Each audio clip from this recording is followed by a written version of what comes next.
Good evening, wonderful people, great Biafrans, wherever you are on the face of this very planet Earth. We welcome you to another exciting edition of this World Address, coming to you live from the Holy Land of Israel.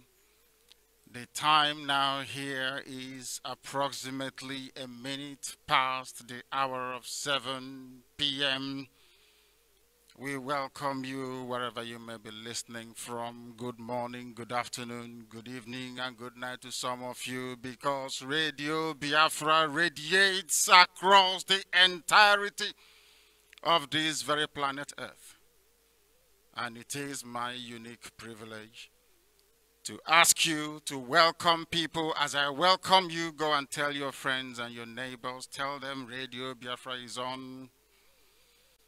Tell them that this is the gospel of the restoration of the kingdom of heaven upon the face of this earth. And that nation is Biafra. I make that very bold claim from the Holy Land of Israel, because Biafra itself also shall be holy. Chukwokika Biama has decreed it. Elohim has ordained it, and it must come to pass. There is nothing any mortal can do about it. They can come against us. They can kill us, imprison us, torture us, and do whatever they feel will stop this very unstoppable march towards the restoration of Biafra. One thing is certain: we are not going to capitulate. We are not going to retreat, and we will not surrender. We will march on relentlessly until our freedom is secured, because we are carrying out a biblical edict. What we are doing is ordained by heaven, and on this very earth we must accomplish it. If you do not know how to listen to Radio Biafra, if you have neighbors who are concerned and worried that they cannot listen to us on their preferred platform, please, you know we have multiple avenues through which and by which you can listen to Radio Biafra. You can join us on Facebook, as Ikechu have quite rightly announced earlier. We are on TuneIn, we are on Radio Biafra app, we are on ipob.org, we are on radiobiafra.co. I will never forget, and how can I forget? You must all join us this very evening. Ensure that your relatives are listening, that your loved ones are listening. It doesn't matter the part of the world you're in, but you can contact them via whatever means of your choice. This is Radio Biafra. We welcome each and every one of you. We shall start the process of unmasking that very criminal in Asorok this very evening. This will be the radio version of it. As soon as our friends get here from the USA, we shall present you the television aspect of this expose on that very criminal in Asorok, Jubril Aminu al-Sudani. We will unmask them, we will let them bear, that the world may know that the damnable zoological republic is a fraud. Light must shine upon Biafra land. And there is nothing any man or woman can do about it, because that is our mission, that is our purpose for existence, and we must accomplish it. Elohim is in charge and in control of what we do. I don't worship idol. Only Elohim. We must proceed, and before we do so, we must pray. I am a very prayerful person. So were my parents and their parents before them. We must worship the Most High. We must honor Chukwokika Biama Purimi Henine. Without his mercy and grace, we wouldn't be here today. The enemies would have killed me. I would have been assassinated by now and probably buried. But heaven said no, that it cannot happen, that the zoo must fall. I will watch the zoo fall. That is the promise that Elohim made to me. and I will live to fulfill it. We must pray wherever you are. Sometimes I want to pray in the language of heaven, Asusu. But they say we have listeners all over the world, therefore I must pray in a universal language, and I will pray in English. For thee, O Elohim, you stand in the congregation of creation. You are the beginning and the very end, the author and the finisher of our faith. You created everything that was made, nothing made you. Anetuokaka. Amama macha macha. Onye obu nani ya na achi chukwu kika bia mapuru mi ihe niile. If you come close, you will know him. In truth and in spirit, we come before thee to hand over all our proceedings this very evening unto your loving care, that you may give us wisdom, give us understanding, and also help those who cannot help themselves in the damnable zoological republic. People are in bondage and they are dying. Their greatest affliction is ignorance. We ask thee, Holy One of Israel, to give them common sense and understanding, that they may reason, that they may reconcile their plight to their senses this very evening and reject evil. Only thee, O Elohim, is the judge among every other judge, not minding the conspiratorial criminality of the zoo judiciary. Only you can judge justly. Only thee. Because there are men that judge unjustly in Nigeria. They only respect the counsel of the wicked because they are evil. But only thee, O Elohim, Chukwukika Abiyama, will judge the cause of we that are poor and fatherless. Because that's what we are. Nobody to help Biafra. There is nobody anywhere. But very soon all of that will change, because we are in your holy land. I am in Israel. And your light will shine upon us once again as it did in the old. You will vindicate IPOB Elohim. You will vindicate us. Because our hands are clean. We don't do any evil. We come before thee with clean hands and a very clear conscience, because we are afflicted and we are in need of our salvation, our freedom. Because those that we are in the zoo with, they do not understand. They walk in darkness.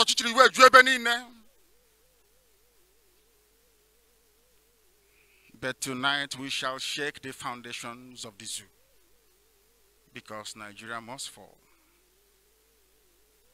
The same way the walls of Jericho fell apart in this part of the world, so shall all the evil binding the zoo together crumble tonight. We must preach this very gospel, I assure you.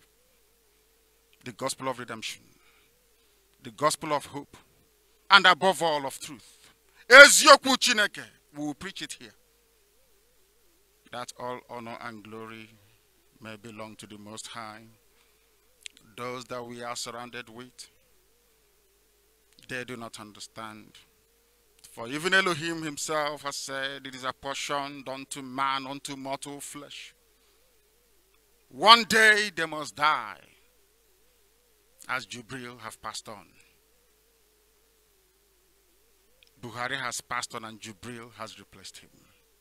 And one day the same Jubril shall also pass on. But the truth and the light that Biafra represents will last for an eternity. And this evening, O Heavenly Father, we call upon thee to rise up and judge very justly, because all the nations are yours. Biafra is yours, and you will protect Biafra. that your name may be exalted, that your name may be praised, that your name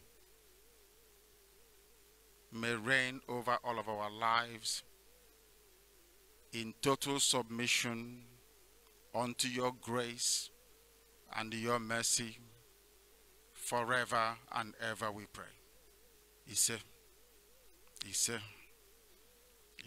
We welcome you wherever you are this very evening, as I said, from here. For some of you, it is your morning. For some, it is your afternoon. For some other people, it is your evening, because the truth must be preached and we must preach it tonight here. A lot has been written about IPOB and this very noble quest for the restoration of Biafra. But tonight, we must put the record straight. I am here to prove this very evening that a majority, I will not say all, a majority of the people in the damnable zoological republic are very gullible. They don't ask questions. Sometimes they even fail to reason properly. We are going to ask ourselves this very evening, what are they hiding? For those of you who are close to the internet or have access to the internet or social media, I will implore you all this very evening to help yourselves by following very attentively what we are preaching tonight, because it will set you free. There are some questions we must answer, and hopefully tonight, during the course of this very address, we must answer them. IPOB family members, they follow this very gospel that I preach. And I said that that very thing there in Asarok is not Buhari, and that Buhari is dead. All the signs are there. Even when President Donald Trump gave us the hint, I don't want to see that lifeless. Lifeless means somebody who is dead. I don't want to see that lifeless person again. Trump said it. Most of you misunderstood what he was saying. He was trying to make it very clear to all and sundry that we do not reason properly, and that most of us are blind, because what is before us we cannot see. Tonight I shall attempt to prove with facts, evidence, and statistics that we black Africans sometimes, and especially some Nigerians, not Biafrans, are the most backward, unreasonable, and idiotic species of human beings on the face of the earth. I don't care if you get upset, but I tell you the truth. I don't feel sorry for myself. I don't blame the white man for my plight. I blame black stupidity in sub-Saharan Africa. That is why we are poor. That is why there is no electricity, no running water, no decent infrastructure, unemployment everywhere. Nothing seems to be functioning. We cannot keep blaming other people. The fault is from us, because we have failed to engage with that part of our brain that has something to do with reason and logic. Tonight, we shall cure that very anomaly. We shall fix it. I will use the issue of Jubril, the impostor from Sudan, pretending to be Buhari, to wake up the entirety of humanity to the deficiency in the reasoning capacity of black people in Africa. No apologies whatsoever. There is something wrong with us. Tonight we correct it. Live on Radio Biafra. We are transmitting to the whole world. I am going to demonstrate that a significant number of us, black Africans, are very primitive and backward and incapable of reasoning. I know I'm saying all of this. If Abba Kyari can go to Sudan and recruit somebody, bring them in with a little bit of silicon, can convince all of you that this very person who is now shorter is Buhari. This man who cannot speak Fulani indigenous language Fufude is Buhari. This man whose hairline hasn't receded one bit is Buhari. This young man who is maximum 45 years old is Buhari. If you can believe that junk, then you are lower than an animal. And no hackable. Means you cannot see. You are dumb and foolish. We are here to dispel all of that this very evening. Of course, there are a few reasonable people amongst us, I know. The whole of Africa cannot be stupid. There are reasonable ones amongst us. But I believe that their number is so insignificant that they hardly make any impact. They are the ones that I actually feel sorry for. And Biafrans fall into that very category. We are live and direct on Radio Biafra. They said they have bought over our frequencies. They are lying. They are lying. We are live on FM. In Akwa Ibom, we are live on 102.1. Tonight, in Akwa Ibom, if you tune in, you will hear and listen to my voice coming via Radio Biafra FM platform. Some people fell for their gimmick. We are on satellite. We are on Radio Biafra app. We are on tuning. Everywhere you go to, you will find this very program, and you should be able to listen to it. Those of you who can in urban areas, get out your loudspeakers and put it out. Place them on top of your cars, that your neighbors may partake in the blessing that is coming tonight. If you have not installed a satellite receiver for your village or your town where you come from or where you grew up, I suggest you do so immediately. We are shaking the foundations of the damnable zoological republic, the satanic edifice to corruption and evil. It must crumble before our eyes. Their cheap blackmail will not work. Their little lies and character assassination and innuendo will not work with us. The equals of everything that I say is that we're not going to vote. We're going to shock them next year. During the presidential election, we're going to shock all of them, that they may know that we have come to restore Biafra. This very issue of imposing a foreigner, a fraud, and an unelected pretender to preside over the fate of 180 million people is the greatest tragedy before Africa. What Abba Kyari and the Fulani Cabal have done with Jubril is the greatest insult any people can receive. It goes to show that those that are in Nigeria are not human beings, because they have eyes but they cannot see. They have ears but they are deaf to reason. It's only now that I have come to the realization that is something tragically wrong with our brain as black people. I assure you, there's something wrong somewhere. We must fix it.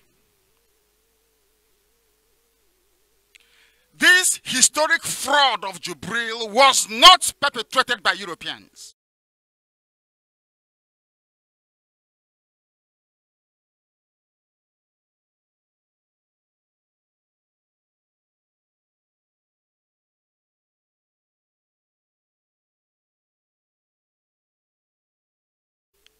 They are cheating everybody. They did this nonsense to bring in Jubril, so they can pillage and loot the treasury dry. That is why they keep passing budgets, but nothing is done with the money. Abba Kyari and his gang of cabals, including the Sultan of Sokoto, they siphon the budget money. Nothing is done in the zoo, absolutely nothing. They are using this thing from Sudan, Jubril, under him, that they may steal all the money in the world and become billionaires like Dangote in the next 2 years, or their children. That is how they create billionaires overnight. A budget of a country belonging to 180 million people, allegedly, I hasten to add.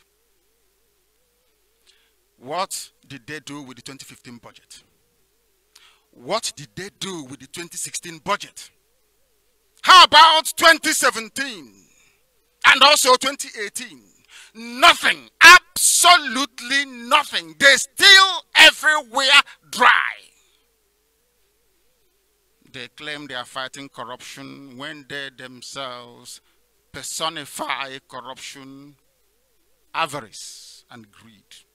Name the 7 deadly sins, you find it in these hypocrites. All of them are hypocrites.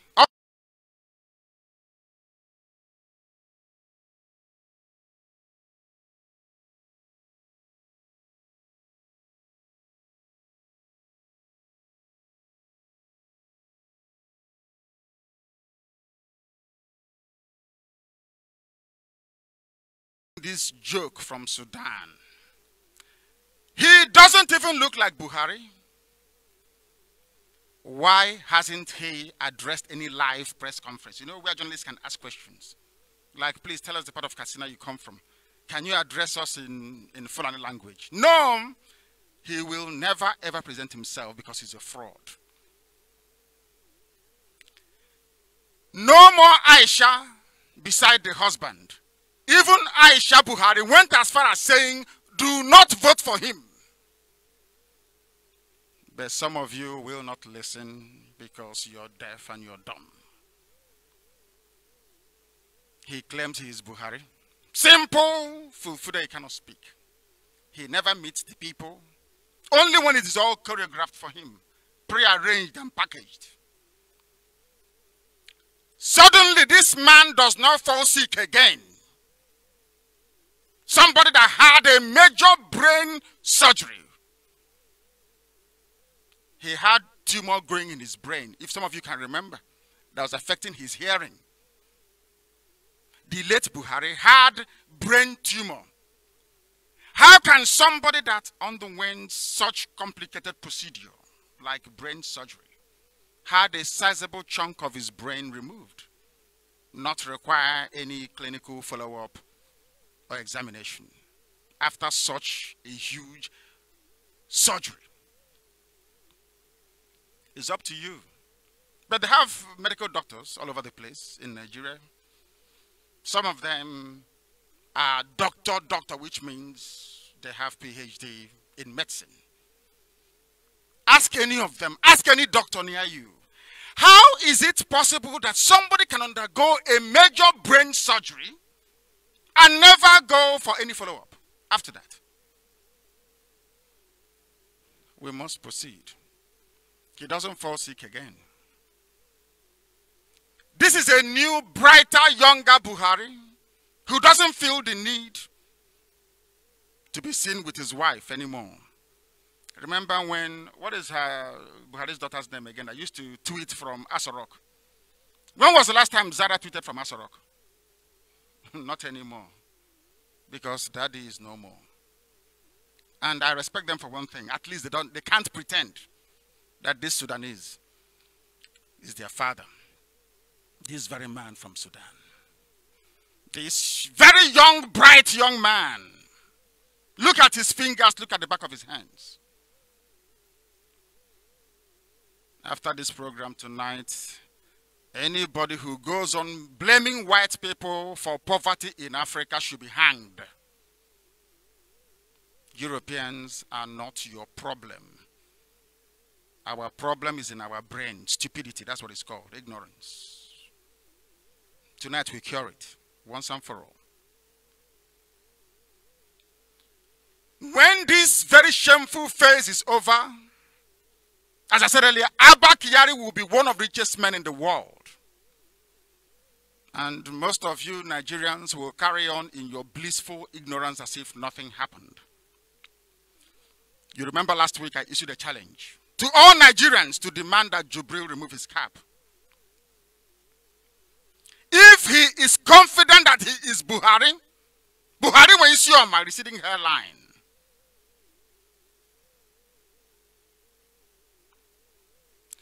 We know the original and now dead Buhari wore a dark suit. Was it in 2015? He wore a suit now for election. Ask Jubril to wear a suit where he will not wear his Awasa Fulani cap. And you will see that he's a very young man. Very young man. He is not bald, as Buhari is. Let them do it and prove me wrong. And end this very scandal once and for all time. Jubril will not remove his cap because he's not Buhari. We all know that. The world is a witness to this monumental fraud and deception. But they have chosen to keep silent. Luckily for us, there is one thing that Jubril cannot hide. It's a very simple assignment for every Nigerian. No matter what you do, you know when ugly people go to do plastic surgery to look beautiful or to look handsome, they don't remember their ear. They never remember their ear because the ear is cartilage. If you put anything there to perhaps develop into a very serious infection, and perhaps you will die in the process. For all Nigerians, I have this to say to you tonight. Look at the ear or the ears of Jubril. And go and look at any old picture pre-2017, because Buhari died on the 27th of January. I'll tell you how he died. I'll get to it in a minute. Go and get any old picture of Muhammadu Buhari. Look at the ear. Look at the ear of Jubril and tell me if they're the same. There is something that they don't know. You see, no two people have the same earlobe. No, not the same design. It's like fingerprint. Go and check your brother now, your wife, your husband, your children. Go and check them now. Look at the ear. Check and tell me if any of you share the same configuration. You will see that the answer is no. But whilst I'm broadcasting this now, I'm sure that Asorok is listening. The cabal, they are listening very attentively. Jubril said he went to Paris on the invitation of the French president, Emmanuel Macron. Is that correct? He went for peace summit, peace in the world. The butcher and the murderer is going for a peace conference or a peace forum in Paris. He's expected back on Tuesday. If he doesn't come back on Tuesday, you know he has gone to alter his ear, so that his ear can now look like Buhari's ear. Should Jubril come back to Abuja to Asorok on Tuesday of next week, know ye that the game is over for them, because he cannot conceal his ear. His ear is not the same. The ear is like your fingerprint. It is unique to yourself and you alone. A very simple assignment. But you have all these APC urchins, these alamajiris. They will ignore it and be talking about something else. But we won't leave them. They said we are asking him to take off his cap because we are disrespectful. I keep saying this all the time. I am older than Aisha Buhari. I am older than Jubril by very many years. So if I ask Jubril to remove his cap, he should do it because I'm older than him. I was told Rogers Okalo was defending him, saying he shouldn't take off his cap. We'll get his case later. We must continue. This challenge must be met. Look at his ear, because they cannot prove me wrong and they know it. That's why they came to kill me. They were wondering, how did Nnamdi Kanu know that Jubril is from Sudan? How did he know we swapped the dead Buhari for this thing? Now living large, spending dollars. A man that never saw dollars in his life. A washed out actor in Khartoum. A backstage, a stagehand in a theater. Never saw dollars in his life. Now he is presiding over a budget of trillions of dollars. No wonder he's like that. The world is bearing us witness. Photographs showing the late Buhari's ear abound. Go and do it yourself. I challenge anybody to compare the ear of the dead Buhari with Jubril's own. You will see it is not the same man. Jubril is a fraud, manufactured for the purposes of maintaining the jihadi stronghold on power in Nigeria. The Fulanis, they have this arrogant born-to-rule mentality. Can you imagine if two Igbo men were contesting for the presidency? Some of them were actually writing and saying we should be grateful that Atiku remembered Obi. We should be grateful. But two Fulani men are contesting, two. Not an Awasa man, not a Jukun man, not somebody from Igbira. No, not a Gwagi man, no. Those that own Abuja, the Gwagi people. No, it has to be Fulani all the time. And they end up messing up everything. They mess up everything. This is Radio BIAFRA. If you're joining us for the very first time, this is a live presentation. It's not a recorded program, it's live. The time now is 28 minutes to 8 here in the Holy Land of Israel. The hint Trump gave to us, did we take it? The answer is no. Black Africans never fight evil. That is why judges are corrupt. That is why the courts cannot stand up and deliver an upright judgment. That is why there is evil everywhere. That is why Fulani terrorists can go into Benue and slaughter people and go scot-free. None of them is being arrested. Not one. That is why the cabal will negotiate with Boko Haram, killing and bombing people to the kingdom come, but refuses to speak to IPOB to negotiate our exit from the zoo. Because they are evil. And we must expose them. Blacks did not end slavery. That is how weak and docile we are. The white people, I repeat, white people ended slavery, not us blacks. When they disrespect us all around the world, we must bear this in mind. We never rise up against evil.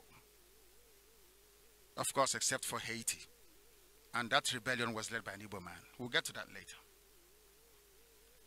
Africa is today littered with totalitarian regimes. Look at Cameroon. Look at what's happening in Uganda. Everywhere you go to,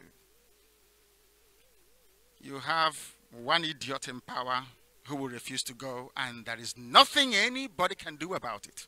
The funniest thing is that if you rise up to challenge that evil, your own people will rise up against you. Makanchonche Gohan and Weta. Peanuts. Sometimes I wonder what the heart of a black man looks like. I wonder very seriously. The people at the receiving end of the savagery of these people, these despots. We are paralyzed with fear, ethnic bigotry, and self-hate. Anybody can be there as long as the person is from the south. Oshibajo should have been sworn in as the president of Nigeria. But to Fulani, all of them ganged up, both APC and PDP, they ganged up and said, no, it must be a northerner. It must be a Fulani man. I asked Atiku to do something, he has not done it. Because he knows the consequences. Today is November the 10th. It was exactly today in 1995 that Ken Seruwa was killed by another evil man, Abacha. Another man from the north. We remember him. They were executed, 9 of them. These are the finest of the very finest from Ogoni land. These are intellectuals. Do you know who convicted them? That is why I told you that Nigeria is evil. The man that convicted Ken Seruwa, knowing fully well that Seruwa is just a freedom fighter, is Justice Abdul Kafarati. That Justice Abdul Kafarati is today the Chief Judge of the High Court of Nigeria. And surprise, surprise, that was the man that said that IPOB is a terrorist organization. Do you see how they flow?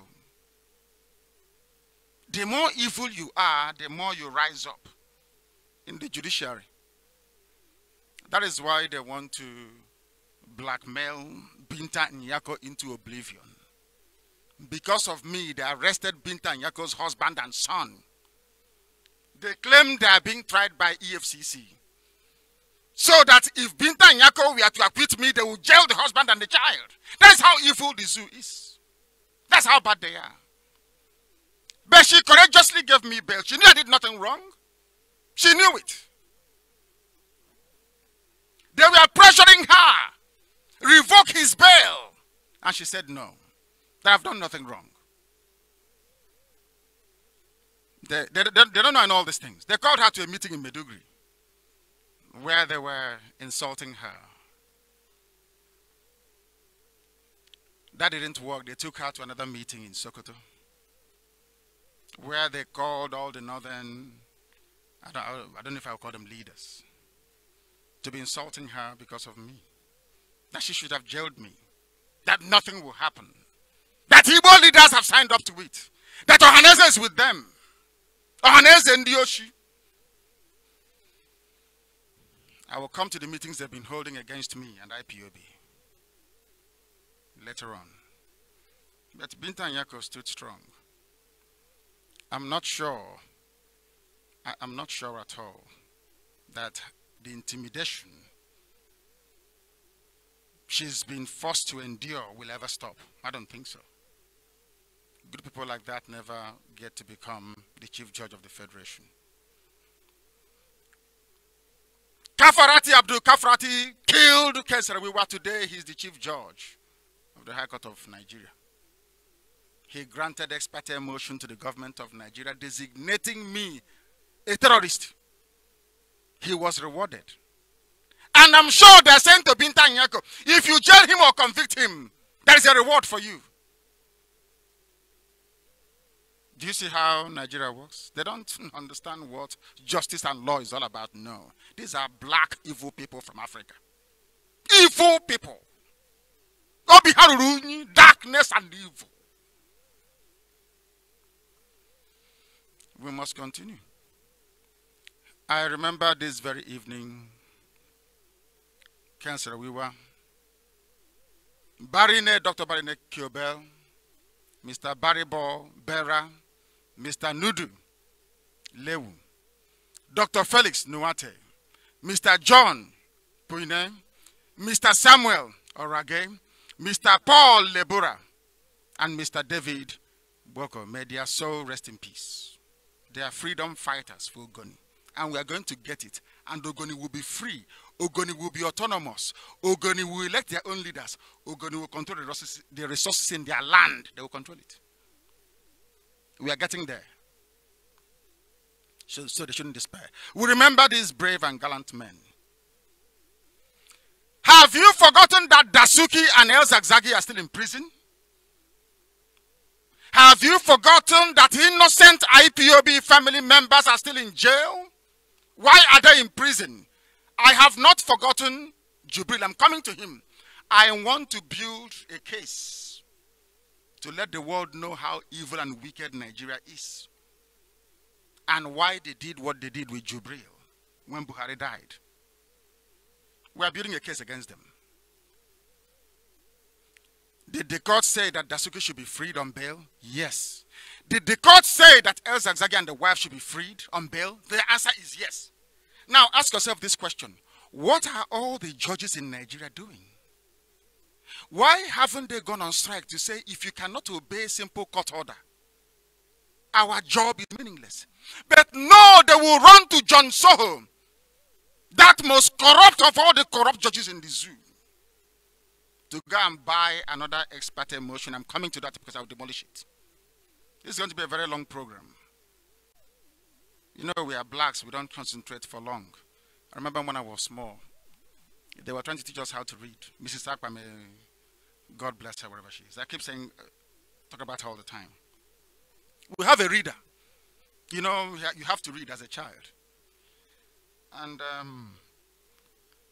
if you ask somebody, read your reader for me, will say,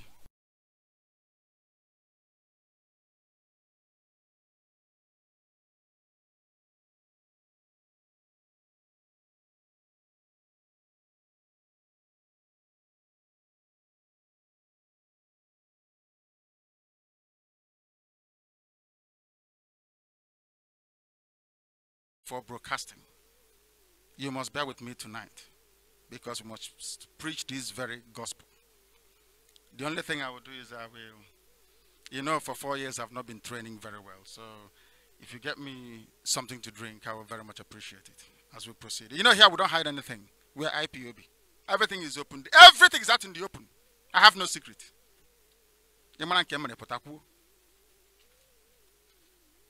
Dasuki and Essex are still in jail. They must be released.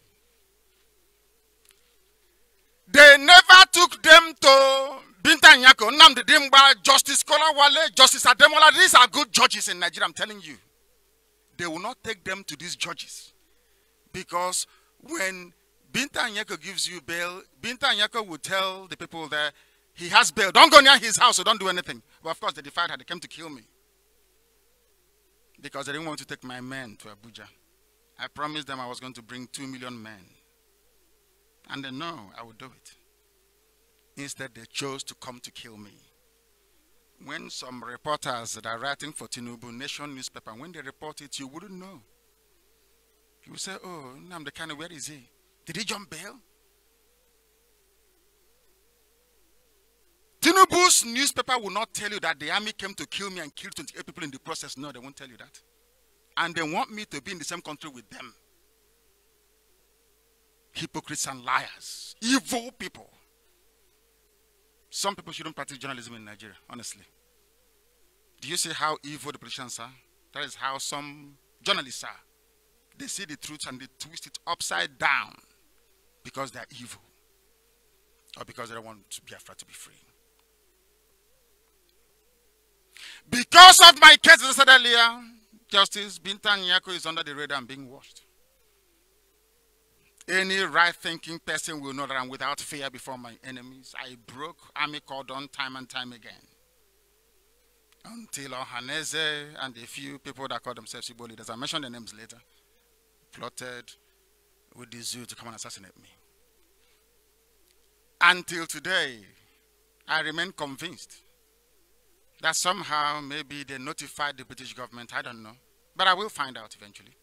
I will find out. They killed 28 of my men. 28 of them. I remember what the Emir of Gumi said today. I think he's a retired justice, isn't it? This is what he said. Refusal to obey a court order is another form of corruption. Nothing that government, noting, N-O-T-I-N-G, noting that government must exemplify the change it promised before expecting citizens to follow suit. A court of law, a separate arm of government said Dasuki should be set free. IPOB family members to be set free. Zagzagi to be set free. Somebody in DSS said no. Bring Dasuki here.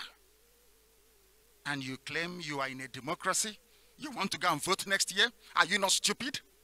Are you not stupid, I ask you? What are the benefits of a democracy if when the ruling or the judgment of a court cannot be obeyed by those that occupy Asarok? And all you want to do is to be busying yourself running around. Where's your PVC? Go and vote. We need to vote them out. Those that voted them in should go and vote them out. You've been voting for how many years now?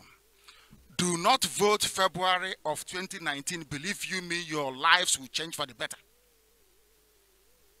Just one day, you take back control of your lives where you will not understand. Criminal all judges are like John Tozo and Kafrati that are busy working for a corrupt government who are hell-bent on subverting the cause of justice. Next week, I'll read out to you what the appeal court said about Justice John Tozo. You know, he lied in my case. Appeal court judges shredded him completely and totally. He should not be sitting as a judge. It's because Abba Kyari and the cabal, they're the ones that brought him from Ikeja to Abuja to try my case. The most corrupt judge in the history of judiciary in the zoo, John Tozo.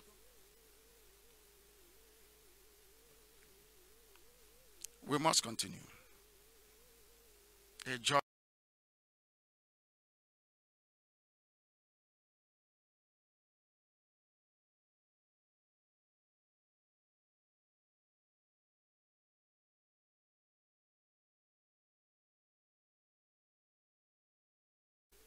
Any court you go to, the court will ask you a very simple question. Who asked the army to invade Nnamdi Kanu's home and kill people? But you see, they're in the zoo, they're in Nigeria, they're animals. They don't reason very well, you see. They don't reason. You know, they sit down and they hatch one plan.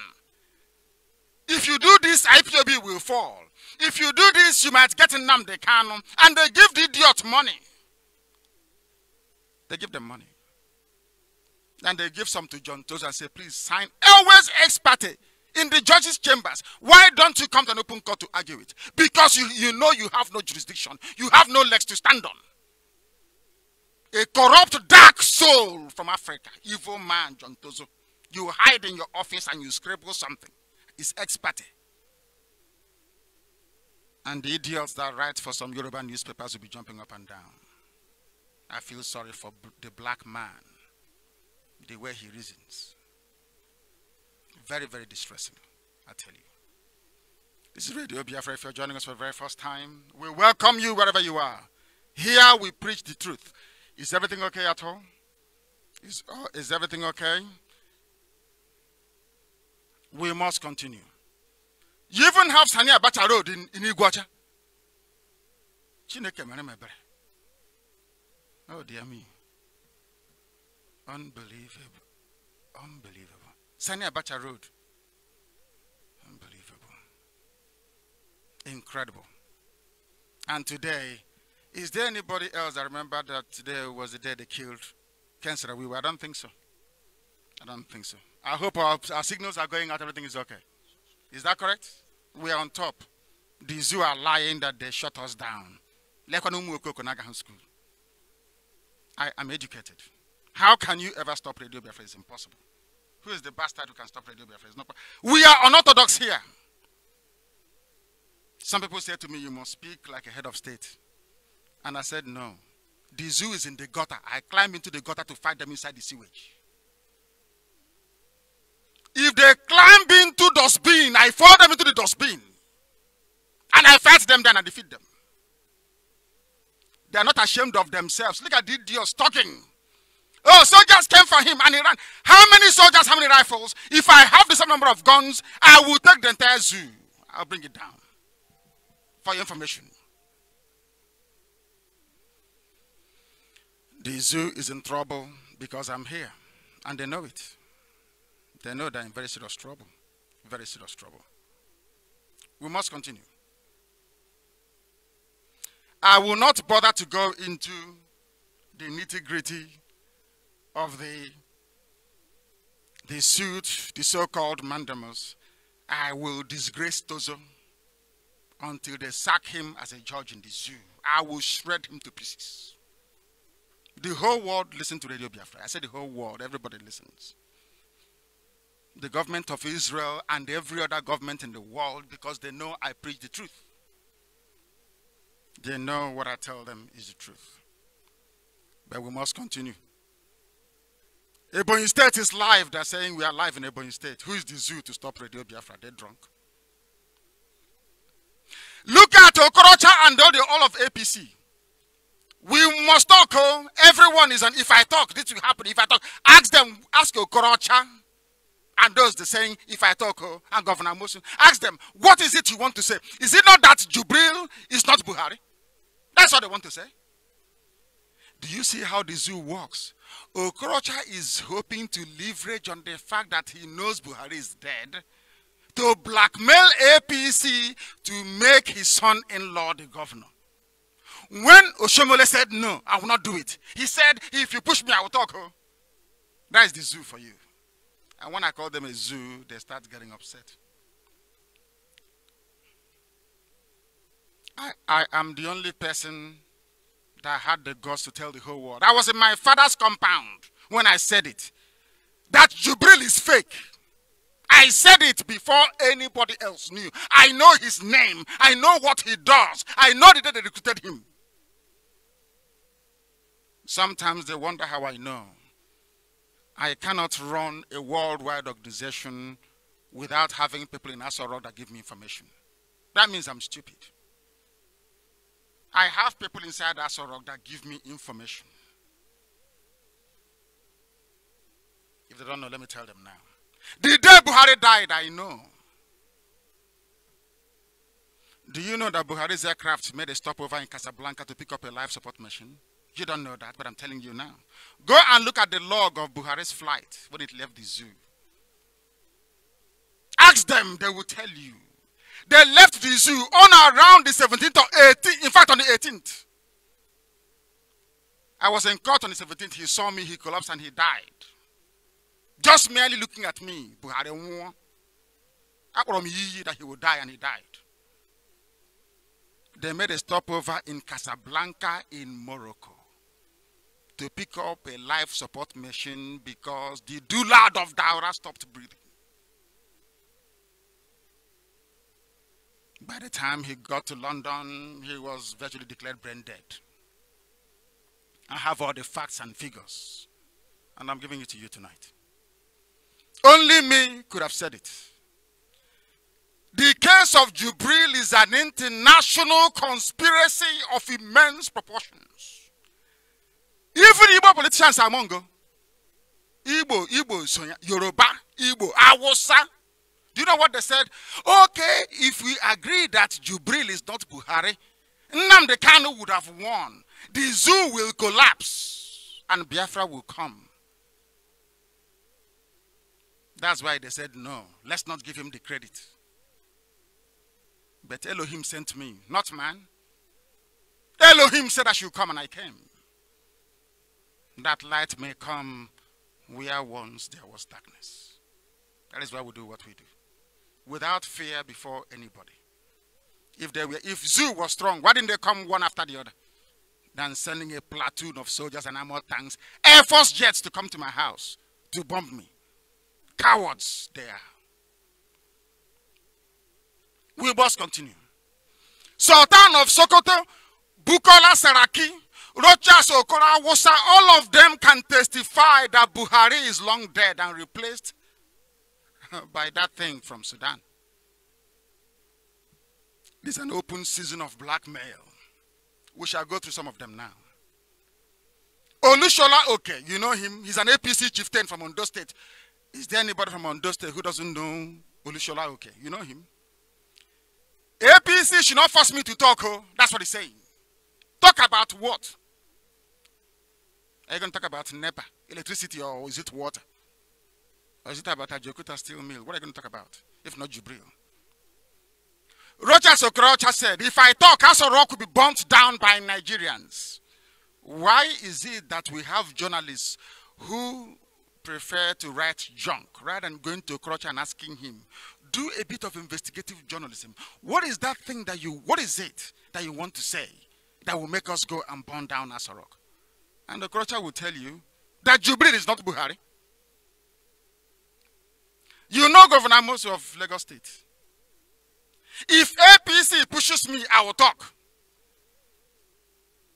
Go and ask these three people what they mean by that, and then they will tell you that Buhari is long dead and Jubril is an impostor from Sudan. I gave some of you assignment last week to do. I read on social media, even on Hafia is on 102.1 this evening. The whole world is vibrating. But they went and paid the Sun newspaper to write rubbish. We have What they say? We have harvested. We have harvested. We have harvested radio Biafra frequencies. I'm a Biafran. I am Igbo. I am intelligent, more than all of you put together. So how do you think you can defeat me? It's not possible. You must know that. All the consultants you've been hiring all over the world, have they made any dent on what we are doing? The answer is no. So that should tell you something. I gave an assignment last week and very few people did it. This evening, in fact, I was so impressed by the accuracy of one of you that conducted a very detailed research into Jubril. We are going to go through it tonight. Don't go, I've not had any sip of water. I don't expect anybody to get bored. Are you people bored? This is Radio Biafra. My name is Nnamdi Kanu. I must preach this very gospel. I have to. Buhari collapsed during my court case on the 17th of January 2017. Go ask them.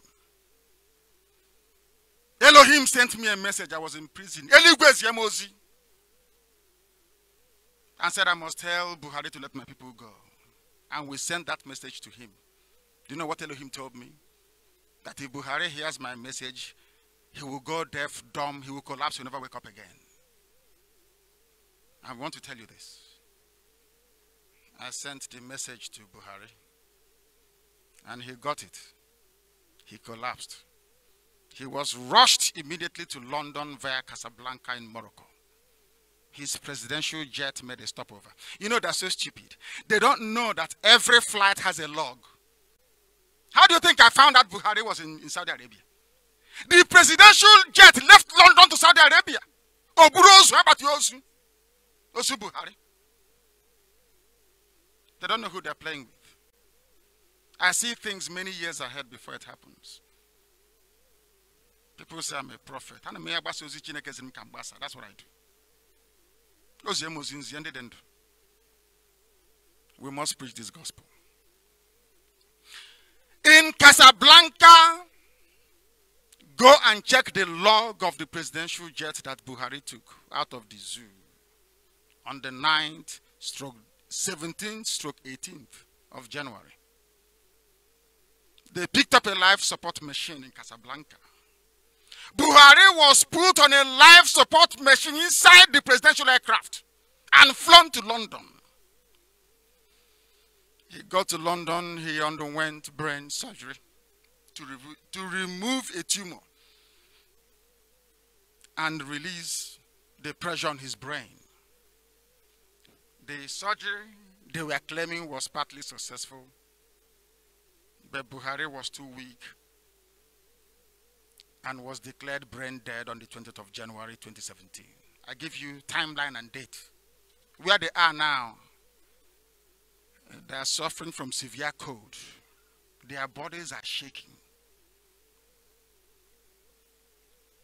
I don't want to tell them if I have informants in the UK, but I want to tell the combination of DSS, intelligence agency in the zoo, everything you have in the zoo, you are not up to one IPOB intelligence officer, not one. All of you put together. Their wall must collapse tonight. The wall of fraud and deception. Buhari died. But to avoid the onset of rigor mortis, for those of you who are into medical sciences, to avoid the onset of rigor, he was placed still in oxygen tent, life support machine. The doctors did all they could to revive him, but nothing came of it. There was a picture taken of an emergency meeting of northern governors where El Rufai, that midget, that rabbit, was presiding. Go and look at their faces. It's an assignment because if I give you everything, man, in this COG, all we do is to consume. We don't manufacture anything. I want some of you to go and do some research. Go and look for that picture. Where El Rufai and all the northern governors, we are looking as if all their mothers died at the same time. We must continue. On the 27th of January, the life support machine was switched off and Muhammadu Buhari was pronounced dead. His corpse, Ozuya, was flown to Saudi Arabia on the 28th of January 2017 for internment. Do you doubt me? Ask your zoo. Please give us the log. You know that aircraft that was parked in London, in Luton Airport for how many months? Please, when it took off, where did it log it was going to? They will tell you Saudi Arabia on the presidential jet. They don't know who we are. On the 28th, the flight took off from Luton Airport with Buhari's dead body on board. The work to bring Buhari's replacement started immediately, and I will tell you why. I said it before, and I will tell you now. Which was why they filed a case in the court against him. My good friend, Fani Kayode. He's an essayist, so he writes very brilliant articles. You know he's learned. Very brilliant articles he writes. He wrote about the curse upon Fulani. Anytime they go into Aso Rock, they must die.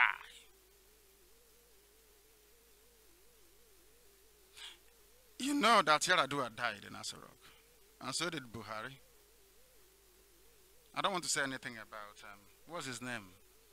What's the name of the next Fulani man contestant? What's his name? Atiku Abubakar.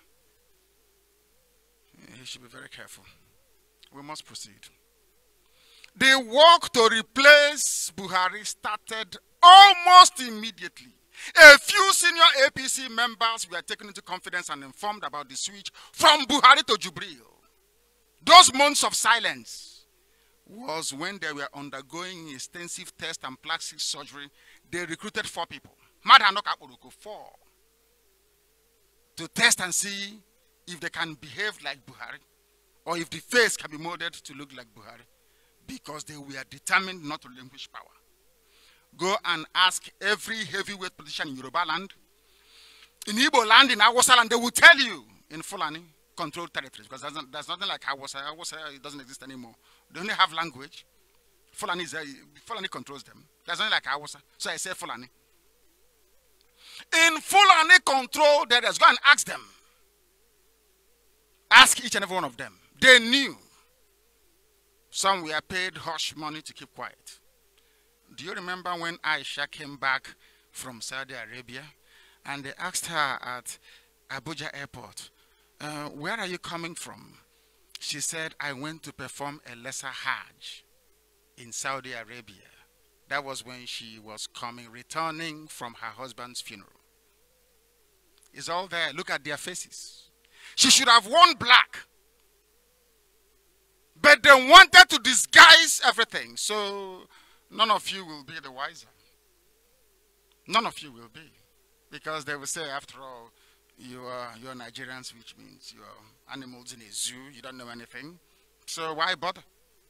Why bother telling you? Aisha went to Saudi Arabia to bury her husband. She claimed she went for a lesser Hajj. Remember when they said Aisha was being barred by Maman Daura and Abakari from seeing Buhari? You remember all those Mickey Mouse stories we are told? That was when they were preparing the double. Jubril was being prepared to be paid $250 million cash to impersonate Buhari. But when he came, now they want him to contest again.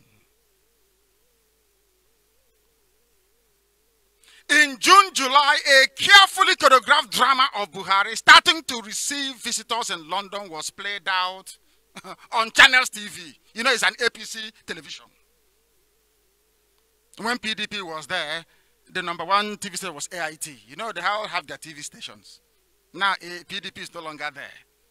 Owuj is in the AIT. The big boss now is Channels TV. Because their people are in power. You see how the zoo works. Unbelievable. Unbelievable. They claim Buhari is now seeing visitors. How can you see visitors if you cannot talk? Remember all those times.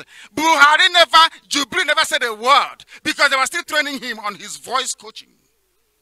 They were still trying to perfect the vocal cords in his throat so he can sound authentic like Buhari. Oh, he's having visitors. That was when they were testing your stupidity as a Nigerian to see if you catch on. But when you go to university for 1 year out of 5 years and you graduate, this is the result now. When they bring an imposter, you won't know. All those strike, that is what it does. It damages your brain and your ability to reason. You can't think very well. There was no video. They kept photoshopping some photographs of Buhari look-alike. They bring Jubril. They were testing you to see if you can tell the difference. As soon as the stupidity of the zoo got hold of everybody, they decided to bring Jubril home. No public meetings. This Jubril they brought became more vicious and evil than even the Buhari that he replaced. As soon as I said, this is Jubril, they sent the army to come to kill me. But Justice John Tozo, being the idiot that he is, being the very evil, wicked man that he is, corrupt and inept, he never, you know, when you say somebody jumped bail, the next thing to ask is, why? But you see in Nigeria, they don't ask why. Because there are some newspapers in Lagos, Yoruba papers in Lagos, that will help them to sell the news. They call it the narrative. And then I got school, Nasubeke, narrative. Do you see how silly and useless Nigeria is? Do you see why we want Biafra? We must proceed. When Fani Kayode gave a private interview alleging that Buhari has a look-alike in Jubril from Sudan, they threatened AIT. They said to AIT, if you dare air that very video, we will show you. AIT being an African TV station staffed by Africans who are naturally cowards and cannot stand up to fight evil, they succumbed. Go and ask Ango Abdullahi, as mad as he is, did he not say that that thing there doesn't look like Buhari? Ango Abdullahi, go and ask him. Even the attack on my house backfired. They wheeled out Ojo Zokalo to say things about me that he ought not to have said because they were lies. When the world started asking questions, everybody was asking questions as a result of what I said, it became very clear that this Jubril is 15 years younger. What is even 15 years? Almost 25 years younger than Buhari. Look at Buhari's hands before and look at the hands of Jubril. That tells you all you need to know. All of a sudden, Buhari that was so tall became shorter. Buhari swam overnight. And if you ask, oh no, I want to go and vote. Have you gotten your PVC? But the person you are planning to vote for is not Buhari. Can't you reason? I'm sorry, some of you can't because you are from Africa. Black from Africa. Absolutely useless. Look at his ear. Everybody go and get Buhari's picture now. Look at the ear from Buhari's old pictures. Go and look at it. And then look at the ear of Jubril. And tell me if Abba Kyari is not making a mess and a fool of everybody. This one is now darker. All of a sudden, no more chemotherapy. You know when you undergo chemotherapy, your hair always fall off. This one, there is no problem. His hair is intact. His nose is now looking like an Arab man. Look at his nose very well. Is that the nose of Buhari? Maybe they may change it between now and Tuesday. They may call in an emergency surgeon or use plasticine. You know, those people that do special effects for Hollywood filmmakers. When he came back, they said a rat infested his office. He couldn't get in because his fingerprint was no longer working. It's a safe place. You remember what happened to Babangida at Dodam Barracks with Gideon Oka? That was how they designed Aso Rock. Babangida was the first person to move to Abuja. So he designed Aso Rock so that what happened to him with Gideon Oka will not happen again. That nobody can just access his office unless he buzzes you in. So they built it in such a way that it will scan your fingerprint, read it, and then let you in if you're the president. They came back now without planning ahead, and the door would not open. They lied to you and told you it was rat or mice infestation. And all of you, as usual, you bought it. They spent nearly 3 months trying to change because it's a blast proof. It's like a bank vault. Imagine a proper, not the type of vault you have in the zoo. I mean a proper bank vault. Imagine it. They had it replicated inside Aso Rock, so that no bomb, bullet, or anything can penetrate to the walls. They had to change everything when they brought in Jubril. That was exactly what happened. Do all of you remember when Zara used to tweet and post from inside Aso Rock? Has that been happening all of a sudden? The army is now powerful and extremely dumb because it is Abba Kyari's plan with that midget in Kaduna, El Rufai, to expand Islam and finish Buhari's work for him. The United Kingdom government and the USA, they know the truth. They know the truth. And I'm sure they must have used it to negotiate very lucrative economic deals with the cabal. In order to satisfy external interest and embezzle more money by the cabal, that is why the zoo economy is so low, and now the poverty capital of the world. They are using all the money from the budget to settle all the people that know that Buhari is dead. That's why they cannot do anything. I hope it's now flowing. Are you following what I'm saying? The headquarters of poverty is now the zoo, according to the Global Rating Index. Do you think the cabal is interested in improving the economy of the zoo? They are like Yahoo boys, or a bunch of kidnappers. They've kidnapped the entire economy. That is why your children cannot find any meaningful job once they graduate. Since Jubril, this fake Buhari, entered, which major project is going on in the zoo? You only hear of promises and lies upon lies. Whoever brought a Sudanese man and made him to undergo plastic surgery in London and unleashed him on the dumbest and most cowardly population on earth is an evil man. Even during the height of colonialism, such evil could not have been perpetrated. If Abba Kyari and his gang had chosen another Fulani man, perhaps it wouldn't be a major problem. But they went all the way to Sudan to pick somebody to impersonate Buhari. This is the height of deceit. This is the highest form of evil. All of you have suddenly forgotten that Queen, Her Britannic Majesty, Queen Elizabeth II, sent a message of condolence to the family of Muhammadu Buhari and the people of Nigeria. Fact. This was widely reported, but those that wanted to hold on to power at all costs refused to hand over to Sibajo. They were blaming Obasanjo, saying Obasanjo did the same thing to them with Yaradua.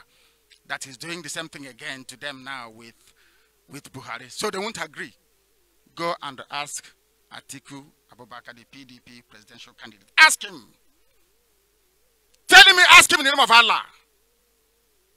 Is that person dear Buhari or not?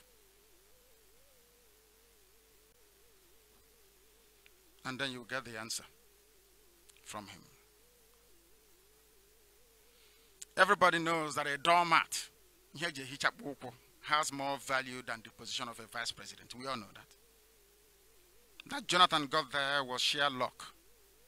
Nothing more, nothing less. Fulani Caliphate will consistently overshadow and overrule you.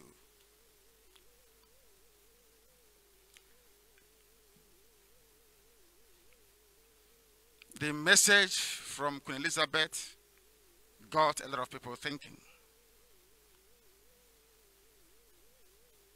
Do you remember that Africa Union held a meeting in Addis Ababa on the 2nd of February of 2017? Is that true or false? It's true, isn't it? Now, they held a minute silence for somebody during that meeting. Who was that minute silence for? For who? They don't know that the Africa Union, they have authenticated minutes of their meeting. And it is there till tomorrow morning. Maybe they may go tonight and have announced it to go and pay them to erase it. But we know that the AU held a minute silence for Buhari. Remember the picture of a lifeless and a dead Buhari in London hospital? I'm sure some of you have seen it. That was before the rigor mortis set in London. That picture confirms, of course, beyond every doubt that Buhari is dead. Even people within the zoo presidency, they know that he's dead, but they're pretending. They're all pretending. The log of the presidential jet confirms everything that I've told you. The amount of fraud going on in Aso Rock is not just the fake Buhari, fraudulently fabricated certificates. They fabricate. Jubril Aminu al-Sudani is an impostor. He is not a Nigerian. Neither does he come from West Africa. All they know is to forge and to fabricate. Okorocha knows. One day he will speak the truth. The truth must be told on Radio Biafra. Because Abba Kyari and his co-conspirators have taken 180 million people for a ride. If you are looking for any confirmation that we black Africans are daft and foolish, the issue of Jubril is all there is to confirm that. Buhari is dead. The younger looking certificate forging impostor in Aso Rock is a Sudanese, brought in to pretend to Buhari. Had Abba Kyari taken the hint and declined to field Jubril for the 2019 elections, perhaps they would have gotten away with it. But they grew very greedy. You know greed. They say absolute power corrupts absolutely. So they felt they could get away with it. That is why they even had the affront to field the fraud. Abba Kyari and the zoo will go down with Jubril. Sultan of Sokoto is part of it. This satanic cabal that imported Jubril to rule over you, a Sudanese man. You did not vote for him. And some of you are idiotically thinking of going to vote for him next year. I don't know who created black people, honestly. They must ask themselves this question. Why did Queen Elizabeth write a condolence letter if Buhari wasn't dead? They said the death of Buhari came to them as a shock. The Queen wrote it. They have denied everything because they are liars. Do you remember Dora Akunyili? without Dora Akunyili speaking up. The same thing they are doing now with Jubril, they could have done with Yaradua. But Dora Akunyili, an Igbo woman, spoke up. Although they killed her, they poisoned her in the process. She died, yes. But Dora Akunyili made Jonathan's presidency possible. There was no Dora Akunyili in APC cabinet. That was why they managed to smuggle in Jubril. If they had an Igbo person in Buhari's cabinet, he or she would have stood up to say this is evil. Give powers to Osibajo. That reminds me of what happened immediately after Tiwa Danjuma killed Aguironsi. There was a Yoruba man called Brigadier Ogundipe. Brigadier Ogundipe was the highest ranking soldier after Ironsi, if I'm not mistaken.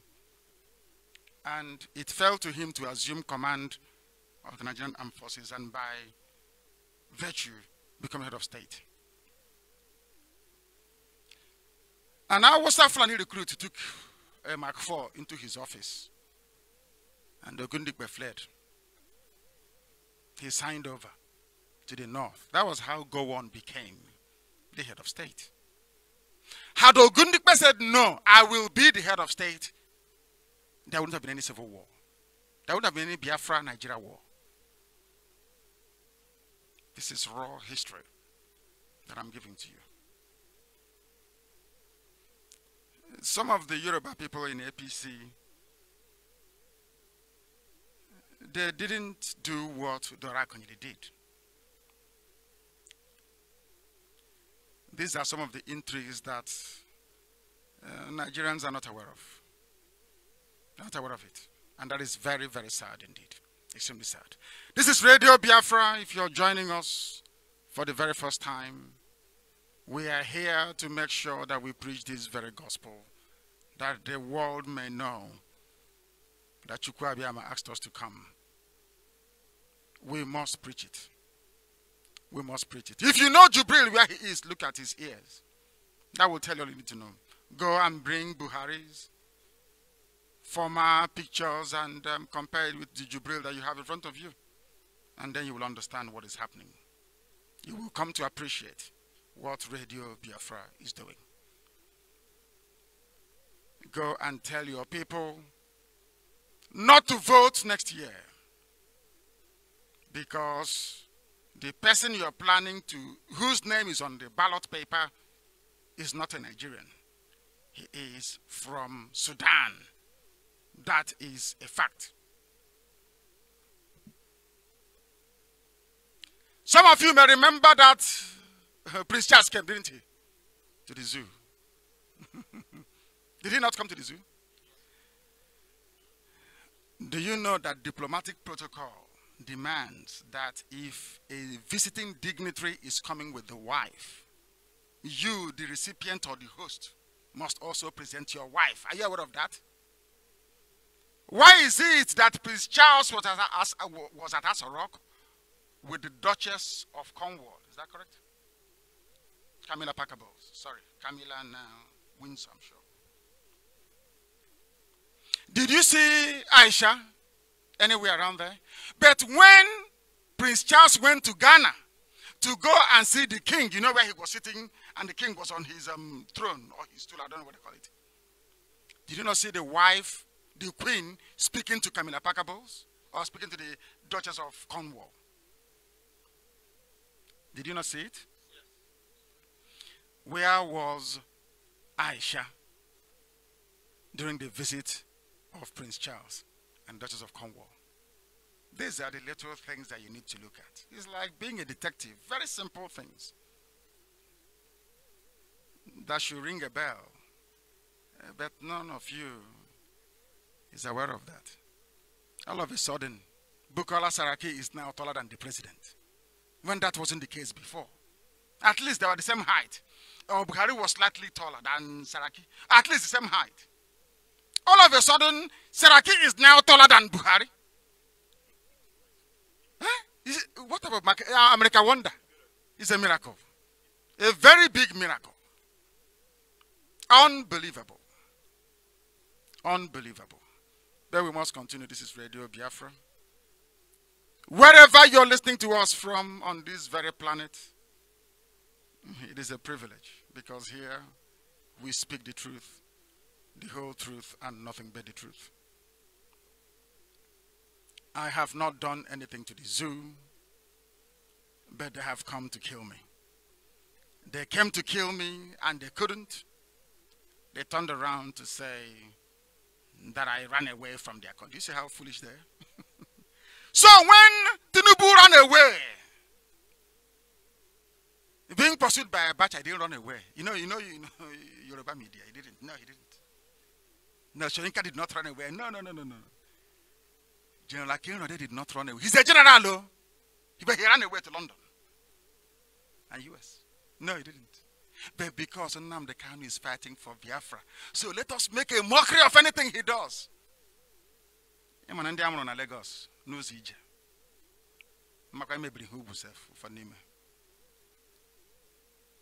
I feel sorry for them. Let me not go further. We must continue. The Queen wrote a message of condolence to Buhari and to Nigerian people. Today they are pretending they never saw it. And now they have placed on the ballot paper somebody who shouldn't be there. Somebody who shouldn't be there. Prince Charles came, there was no Aisha. They know that international protocol, courtesy, niceties, just name it, dictates. Once a head of state is coming with the wife, for a photo op is called, the wife of the host must be there. Aisha was nowhere to be found. Now is the time to start asking questions. I'm telling Nigerians that you call yourselves to start asking questions, because I'm not a Nigerian. Although some people chose to misread Abaribe's alleged letter to the Israeli embassy in Abuja. He said, this is our citizen.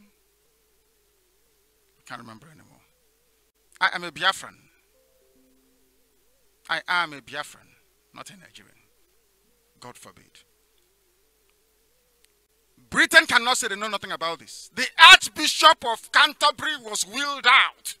The Archbishop of Canterbury allowed the Anglican Church to be used to rubber stamp what is in essence an international fraud. Archbishop of Canterbury was Buhari's friend when they were stealing oil in the 70s and 80s. Archbishop of Canterbury. They used him to authenticate this fraud. I'm sure Chukwu Kikabiama will be upset about it. That Nigeria has a very bad reputation for fraud. But what has happened with the imposition of Jubril is the greatest fraud in human history. If the Anglican Church at the highest level is involved in this fraud, there is no way that the British government will not know about it. A modern, democratic, civilized country like Britain should not be a party to a fraud like this. It is not good for their reputation. Of course, Britain is well aware that we black people are a bit fake and slightly dumb. Very gullible and not too bright. The truth. Britain is the creator and the proxy ruler of Nigeria, the great zoo in Africa. I ask, is it not the duty of Britain to at least put a largely ignorant population on the path of the straight and narrow? Buhari is dead. What suddenly changed about Buhari's health? Buhari was in a vegetative state. Suddenly, no more hospital. 15 years younger and 8 inches shorter. Till this evening here in Israel, Buhari cannot speak indigenous Fulani language that Buhari spoke fluently. Big Jubril, take away your cap, let us see. He refused. Take a picture in his suit. He refused. But he cannot cover his ears. Can he wear that veil they wear? Come one in the Alakobane. Can he wear it? Boka, can he wear hijab? Maybe he wear hijab to cover his ears. However you look at it, the truth is that Jubril, I'm telling APC tonight, Jubril cannot contest elections next year. APC must know this. He cannot contest. Not only is he a fraud, academically or one certificate, he cannot contest. There is no certificate. He cannot contest. But how did Buhari even manage to contest with that certificate in the first place? You have a law. You made a law. INEC made a law to say, if you don't have these certificates, you will not contest. But in the case of Buhari, they lied and lied and lied.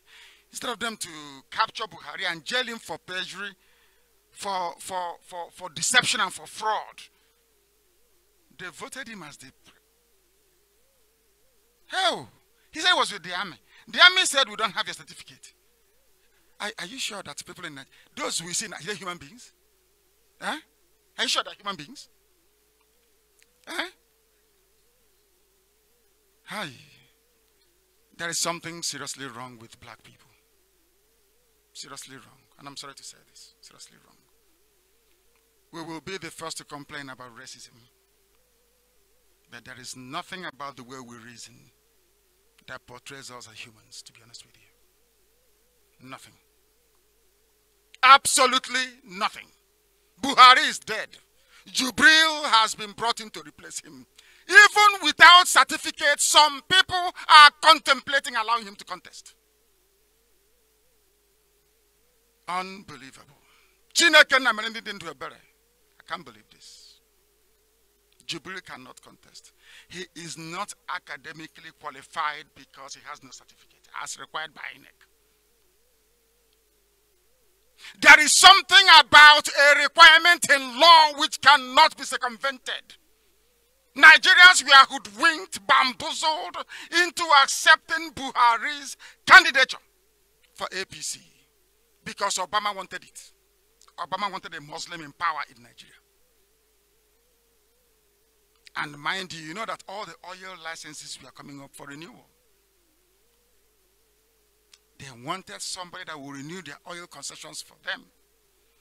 And they don't want reasonable, sensible people surrounding Jonathan and telling him this is not good for you. That is not good for you.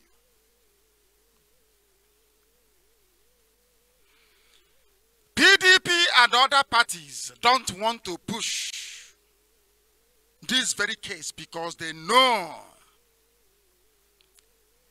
once Nnamdi Kanu forces the removal of Jubril, that Nigeria will collapse and Biafra will come. They don't want that. Iwanyanwo doesn't want it. Nyanwo doesn't want it. ABC Nwosu doesn't want it. They want to provoke me. Later they will say, oh, I don't respect this. If you behave like an idiot, I can't respect you. I respect Professor Ben Webeze. I respect Archbishop Obin. And the I respect Archbishop Emeritus. I respect. Chief Mrs. Maria Okwire, I respect honorable people, not scavengers running to Abuja and talking nonsense. Inakoinyo, an ex-minister, you are still scavenging till this day. You have no shame. You come out to say you're Igbo. They are holding meetings in Abuja and Lagos against me. That nobody should listen to me, that Igbos are going to vote. In return, as Rochas just did, so that their children can be ministers. We'll get to them later. However way you look at it, whichever way you look at it, Jubril cannot contest. If Jubril contests, then I know that Nigerians are lower than even wild animals in the Serengeti. He is not qualified, number one. Number two, Buhari is dead. And Jubril is there. Certificate forgery is an offense under the law in the zoo. Jubril must be prosecuted. You see how clever they are. Every security agency is staffed by one illiterate Fulani man. They know what they're doing. I hope it's the DSS or police that will go and arrest Jubril. He's a Fulani man now. Abakiari will be there. Monguno will be there. Dan Ali Monso. These are all Fulani people. Fulani throughout. They will all be there. And who are you going to arrest? You know, there's something they say, man pass man. They can arrest anybody else, but not their own. How many times have EFCC arrested a northern governor? Is it not who was the one that took $5 million bribe? Is it Ganduje, whatever they call him? Has he been invited by EFCC? Yeah? But Fayoshe, before he left office, they invited him. This one took bribe on video, dollars. Has he been invited by EFCC? The answer is no. And an idiotic person somewhere beside me, a Nigerian. I'm a proud Nigerian. I feel sorry for you. A vulture is better than you. I'm a proud Nigerian. Unbelievable. Unbelievable. Jubril cannot run. Sometimes I even think that the certificate saga was engineered to deflect my attention away from running this expose on Jubril. If that was their plan, I can assure them that they have failed woefully. Nigeria is an evil entity. Everything about Nigeria is evil. Nigerians are themselves evil. The judiciary is a greater evil. And the governance in the zoo is the worst form of evil ever known to any human being. Nigeria should not exist. It shouldn't. The political class in the zoo, be they Igbo, Yoruba, Hausa, that's not like Hausa, Fulani, because Fulani conquered Hausa and they ceased to exist. I don't count them in the scheme of things. The political class in the zoo, Nigeria, is a group of finely selected, voracious criminals, intent on stealing, intent on impoverishing the lives of the masses. They have no conscience, nor regard for human life. In the zoo, Nigeria, you will come to the realization that there is something deeply evil about black people. Nigeria epitomizes everything that is bad in a black person. Nothing is done the proper way. They visit civilized countries, they come back more foolish than when they left. Nigeria will go down in history as the greatest mistake that Britain ever made. The greatest mistake they ever made. Both INEC in Nigeria, WAEC, the West African Examination Council, the judiciary, all are institutions of corruption. In Nigeria, they manufacture corruption. These agencies I've just mentioned must be held accountable for the fraud called Jubril. The fact that INEC accepted nomination papers from APC, fielding a Sudanese man, a fraud, makes INEC an accomplice to fraud and deception. The Fulani Caliphate have ruled Nigeria more than anybody else. And that is why Nigeria is in a mess. You cannot give what you don't have. If you have no class, you don't have it. Money can't buy it for you. A certificateless cattle-rearing dictator was rehabilitated by Bola Ahmed Tinubu, Atiku, Obasanjo and the rest, and gave him to all of you. Some of you voted for him. You see why I love Biafrans? We see fraud from a mile away. Southeast and South-South never voted for him. Biafrans never did. Even Yorubas forgot that Biafrans voted for Abiola. We see what others cannot see. I wish one day that envy and jealousy can let them appreciate how blessed the Biafrans are. There is no need talking about fight against corruption when the impostor in Aso Rock is corruption personified. Corruption. The world knows Jubril is not Buhari. The zoo, Nigeria, is a fraudulent country full of fake people with fake promises. Remember Abacha's Constituent Assembly? To Obasanjo's reform, whatever he called it, conference, to Jonathan's confab. Have you ever asked yourself why nothing ever happened to any of these fanciful get-together? Because the same oil-dependent, lazy allocation, sharing northern cabal are the ones that made sure that none of these reports saw the light of day. Because within each and every one of them is a provision for autonomy. They don't want it. They know if Nigeria were to be split into regions the way it were before, that we in the East will make them look very bad. So what they did is to dump down everybody. So we sink low to the Al-Majri level. We no longer reason properly. All we care about is 1,000 naira for our PVC so we can go and vote. Just 1,000 naira. If you do very well, you get 4,000 naira. People no longer reason. Because Nigerians now reason more or less like Al-Majris. They don't think properly anymore. People who are so lazy, I'm talking about Nigeria, that they base their entire future on oil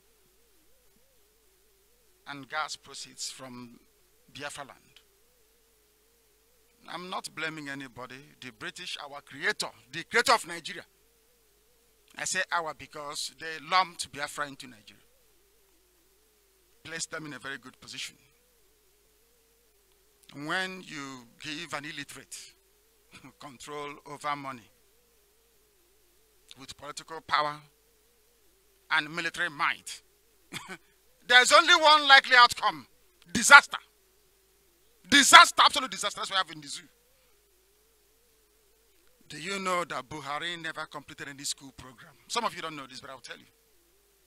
Or any course in his life. Just imagine how he made it to the rank of a major general. Just because he's Fulani, beloved of the British. APC said they will restructure Nigeria. What happened when they got into office? It is even in their manifesto. Today they have turned around 360 degrees to unleash the most criminally violent regime in Nigeria's history. If you think Atiku will restructure Nigeria, then you're even more stupid than Abba Kyari that thought he can get away with planting Jubril. Because nothing will happen. Do you know they control the Senate and the House of Reps? Any change you vote for must go through the House of Reps and Senate, where they have inbuilt majority. So we should stop dreaming and join IPOB to boycott elections if you want instant result.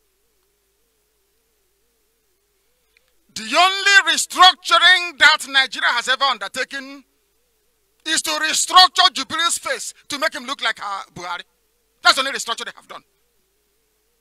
They restructure his face so he can look like Buhari.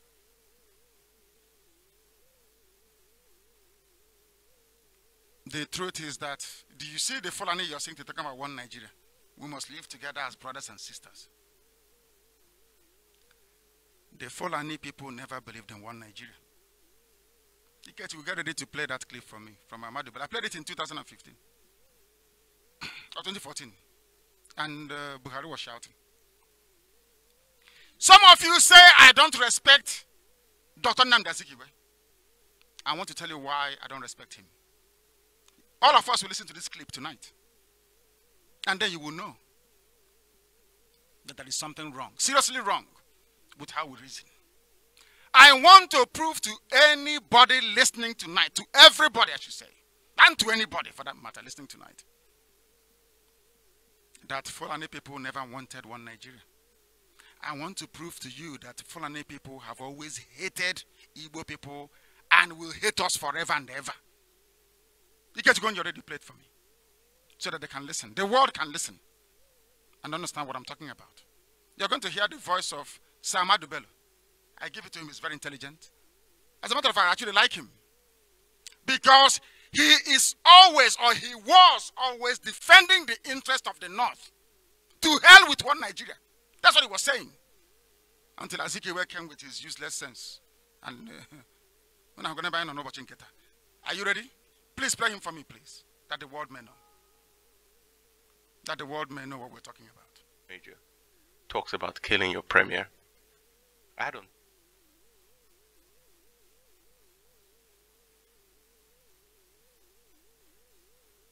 Nigeria was heading towards.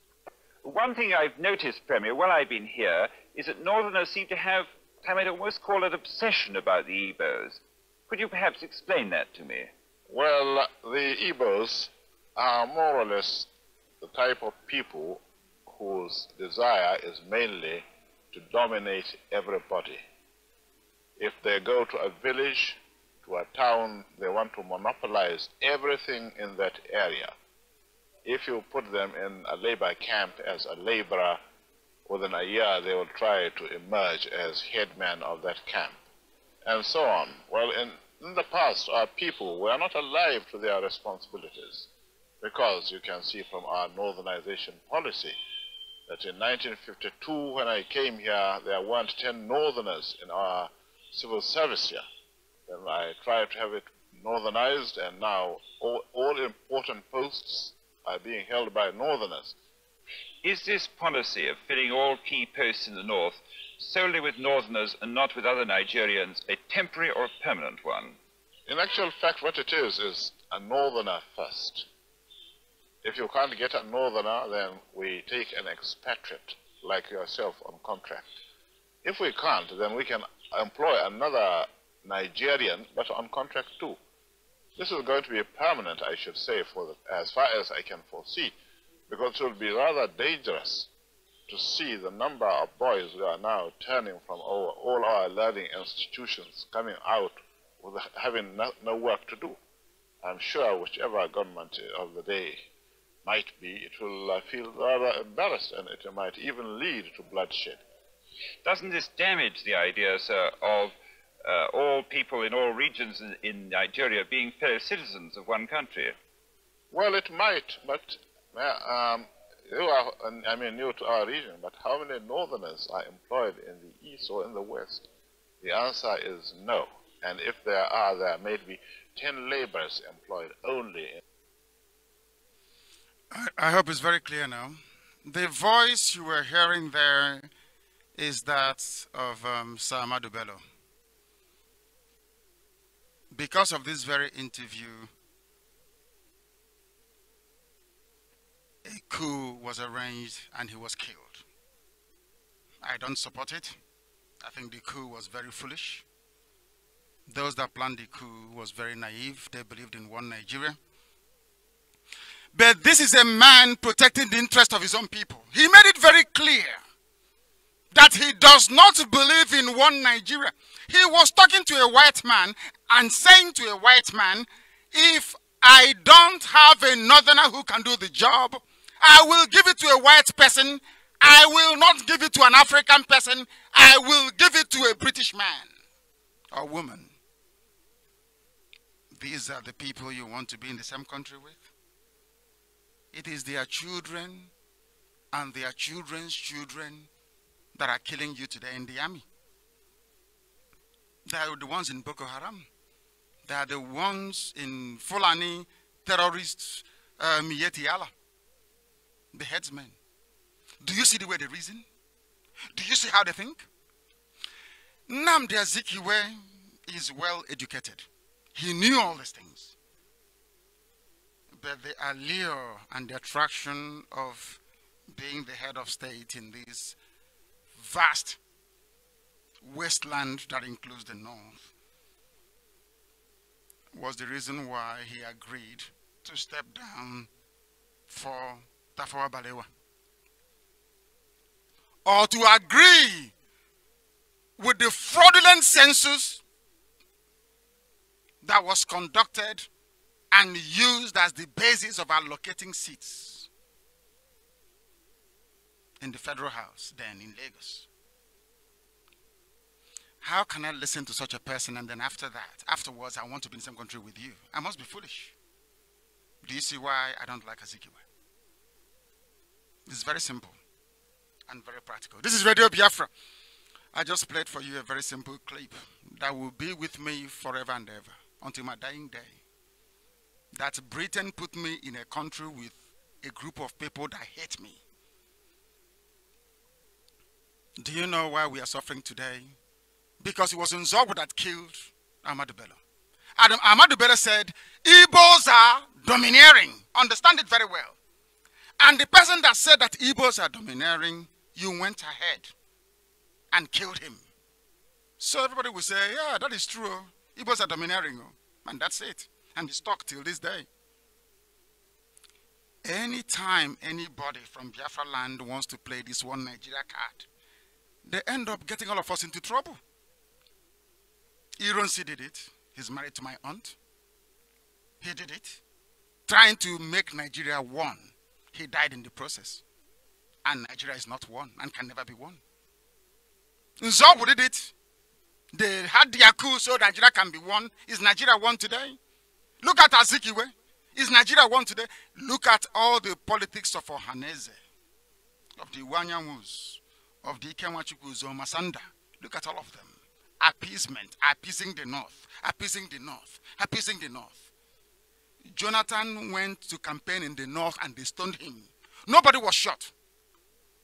Nobody was killed. But ordinary Buratai, a cattle header, I don't know who gave him a gun, promoted him to Lieutenant General, that they blocked, protesters blocked his road.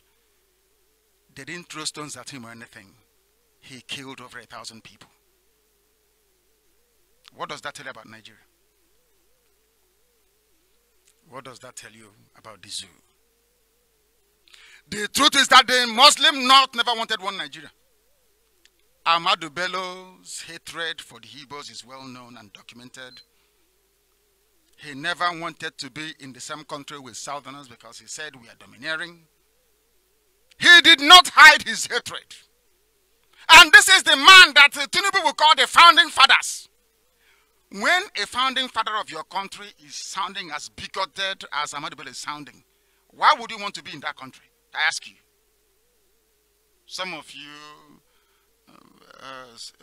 when it comes, I say Southeast and South people that want to be part of one Nigeria, because you cannot be a Biafran. I want to be part of Nigeria. This is how much they hate you. But you won't listen, will you? Until they behead you. And we come and eat long grain rice and salad at your funeral. That's all. To the credit of Sir Ahmadu Bello, an advantage of the North, this was the man that insisted on regionalism. This man, you just listened to Ahmadu Bello, said, no, we must have our regions. And this was the man that made sure that all the great academic institutions in the North were built. All the factories. Because of that's why I love him. I must be very frank with you. I like Ahmadu Bello. I do. Honestly speaking. He fought for his people. Look at the zoo today. Look at all the Northerners claiming one Nigeria. From Atiku to Buhari to all of them. Can they provide employment? Can they? The answer is no. They should go back and copy what Sir Ahmadu Bello did. And that is to go back to the regions where people become responsible for their own mistakes, not blaming other people. That's why I said I like Ahmadu Bello. I respect him a lot. He loved his people and he fought for them. I wish Azikiwe had done the same thing for us. After all, I would do the same thing for the West. Nigeria was never one and can never be. Not now, not tomorrow, not in the future. They gave the leadership to Gowon. Gowon created 12 states on May the 26th of 1967. That was the day the zoo ended as a progressive society, if ever it was one before then. That marked the beginning of the end of the zoo. Rather than devolving power to the new states, Gowon, that Gowon, he's now a prayer warrior, a murderer of people.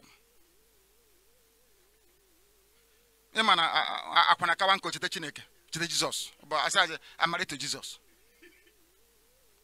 I'm married to Jesus.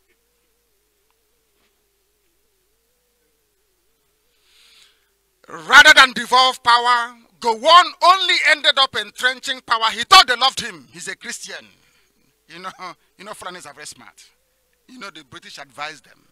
They said, give the leadership to a Christian minority so you can kill as many Igbos as possible. And nobody will blame you. And that's what Gowon did. Isn't it funny that today, the same people are killing Gowon's people, isn't it? They call them headsmen. And Gowon can't say anything about it because he is a murderer himself. And he will go to jail. You think we'll leave them? Of course not. Of course not. Nigeria is the greatest zoo that the British ever created. And Nigeria will never, ever, ever be developed. They will always run a rentier economy. They sell crude oil and gas, and they buy everything they need, including common sense. The level of mutual distrust and hatred, resentment and angst along the various ethnic fault lines will make the survival of Nigeria virtually impossible. The way Nigeria is today, nobody from the Middle Belt can ever be the president. Do you think that people from Agatu want to live with Fulani headsmen in the same community? I want people to actually reason for once. Those that advised Gowon to create a unitary, natural resource-dependent political order should hang their heads in shame. They are the ones advising Atiku today. Most of them are Igbo, advising Atiku. Oh, don't open. Do you believe that these Igbo men are telling Atiku not to open Calabar Seaport?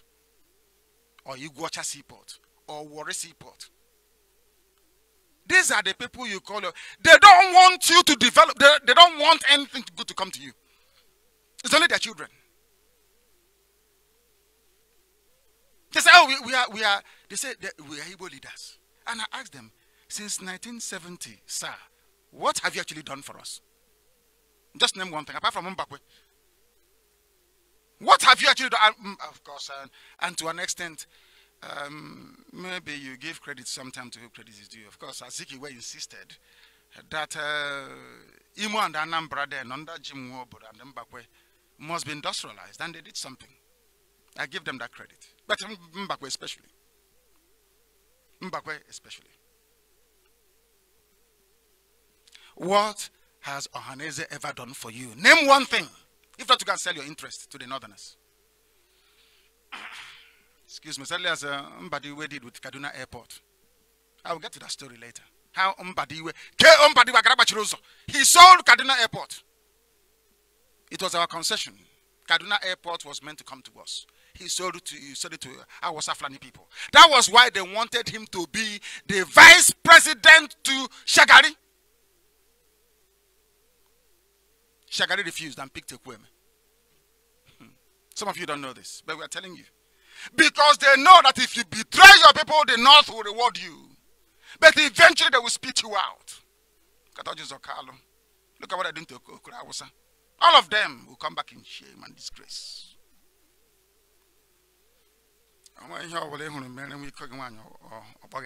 Uncle is all I can call you. Awasa can never love you. I keep saying Awasa. Fulani can never love you. They hate you with a passion. With a passion. Nobody can fix the zoo. Go on and a succession of poorly educated Fulani soldiers that led Nigeria. Before, they're still leading Nigeria. Today, through hell. Under the leadership of a cloned Sudanese. Nobody can save Nigeria. I want to quote what Pat told me. He's a political economist. One of the few people that actually can reason, or you can call a genuine intellectual. Pat told me, said, somehow we're expecting the hand of God to fix things. But count the cost. Pat told me, said this. Nigeria is the most miserable place to live on the planet right now. He's a one Nigerianist. He's in APC. I will continue. That is the cost, he said. Check any indicator. Nigeria is at the bottom of almost everything. Because the Fulani man is in power. This is what I'm saying, not party to me, please. Before they send DSS to go and arrest him tomorrow morning. Nigeria is at the bottom of almost everything. There is a prize. Somehow, we joke about everything. We are not surviving. Millions of people are hungry and dying out there. Everywhere in Nigeria is a war zone. If we don't fix this, we are dealing with an existential crisis. Who are you going to speak to? Who? These are the same people. Listen very carefully. I hope some of you know that El Rufai called P2B a tribal bigot. One chunch of VP or nomination not even voted for yet. You see how they cannot hide their hatred. Fulani, that Fulani midget, that housefly, that rabbit. El Rufai. Do you see how he targeted P2B? Because of his hatred for Igbo people.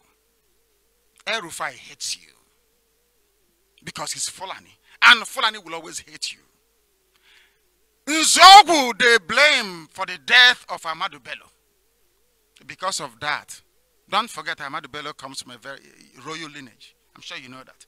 He's descended from Otman Donfodio. Today they say that Nzogu is from South-South. But when it comes to hatred, they say Nzogu is an Igbo man. That's how confused some of us are. Now you can understand what I'm saying. They hate you and they will always hate you. Anybody that is an Igbo person, you are a John, you are a Shekiri, you are a Soko, you are a Fik, Ibibio, and you are in APC. May God may devil punish you, not God, because you are evil. You are an evil person, and it can never be well with you and your family. APC. El Rufai said that P2B, anybody that knows P2B will know that P2B is a de-tribalized Nigerian. He goes out of his way to please other people. And I don't like it. I don't like pleasing people. I do what will make Biafra to come. I love my people.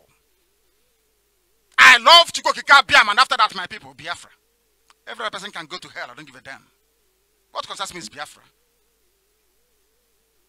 Despite everything that P2B is doing to belong, they still don't like him. Because you are in a zoo called Nigeria. This is Radio Biafra. The time now is approximately 5 minutes past 9 p.m. in the evening. We are transmitting to the entirety of humanity because we are Radio Biafra. The zoo, they were boasting a while ago. Oh, we have bought all their frequencies. We are live and direct in Akwa Ibom. The whole of Akwa Ibom is saturated. Because Ibibios are the nearest brothers to the Igbo people. I'm sure some of you know that Abreba people are from Ibibio. Do you know that? Abreba is from Ibibio. aware of that? Some of you don't know this. The ebe you have in my village is from Anang. We wear the same group. We buy our ebe kit from them. We eat okazi together. Man, they don't eat okazi.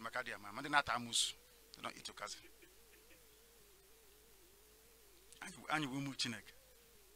The children of the Most High. Efik and the Bibio are one. When our priests were writing in CBD, in Arochukwu, they were one with Efik people. Ejagam, if you know them. There was a man who come and say, "Oh no, you are a minority. These are the same Fulani people that conquered everybody in the north. Igbos never conquered anybody, never forced anybody to speak Igbo language. But the Fulani conquered everybody.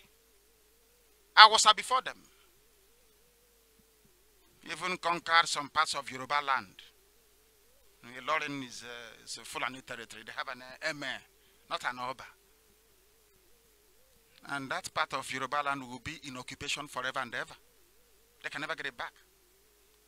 Sometimes I go down on my knees and I praise Chukwukika Biama that the entire territory of Biafra, there is no established foreign influence.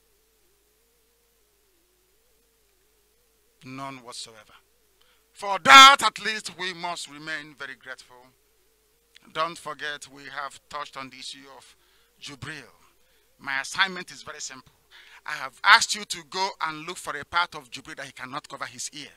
Go and look for Buhari's pictures. Go and check the ears of Jubril. They are not the same. So he is not Buhari. And can never be.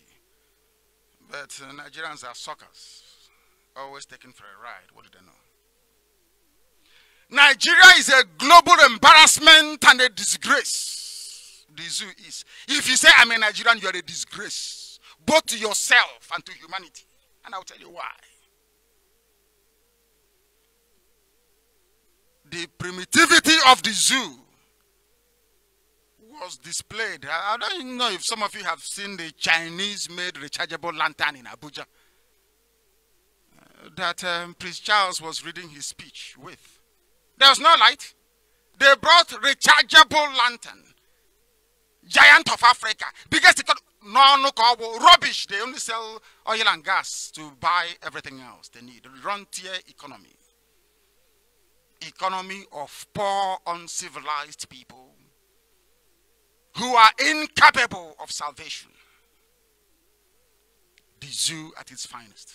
And I'm a Nigerian, I'm proud. You're a complete idiot. To be proud of Nigeria means you're a fool. No wonder the Europeans came to Africa and harvested us as slaves. Honestly speaking, our stupidity is becoming embarrassing. For 24 hours, there was no light. But tomorrow they'll tell about PVC. Let's vote for them. No, let's vote him out. If we vote him out, there is no Buhari to vote out. So that's why I'm asking you to boycott the elections. There is no Buhari. Buhari Amungo, he's dead.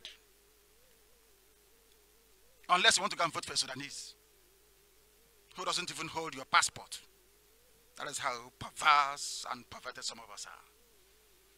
Prince Charles, I'm sure, will go back and tell Theresa May that nonsense we created in Africa is a big mess. A huge mess. Why don't they want Biafra to stand? Because if Biafra stands as an independent entity today in 6 months' time, everybody will be begging for visa to come to Biafra land. Oil or no oil, gas or no gas. Because our brains are tuned by heaven. We are blessed from the Most High. You can't take it away from us. You can be as envious as you like, as jealous as you like from now to it doesn't take one hair out of my skin. I don't give a damn. We are special. We are Biafrans.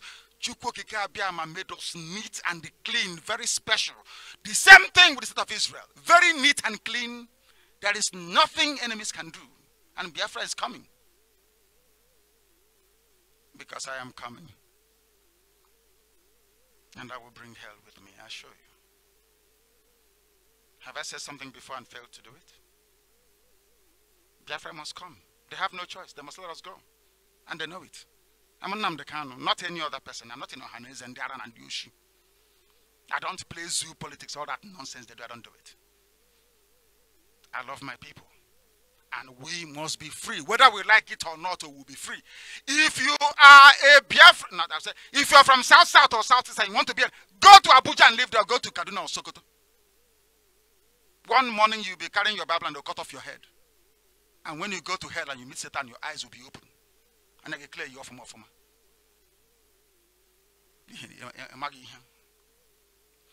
Prince Charles will go back and tell the whole world that the zoo, Nigeria, is a joke. No electricity.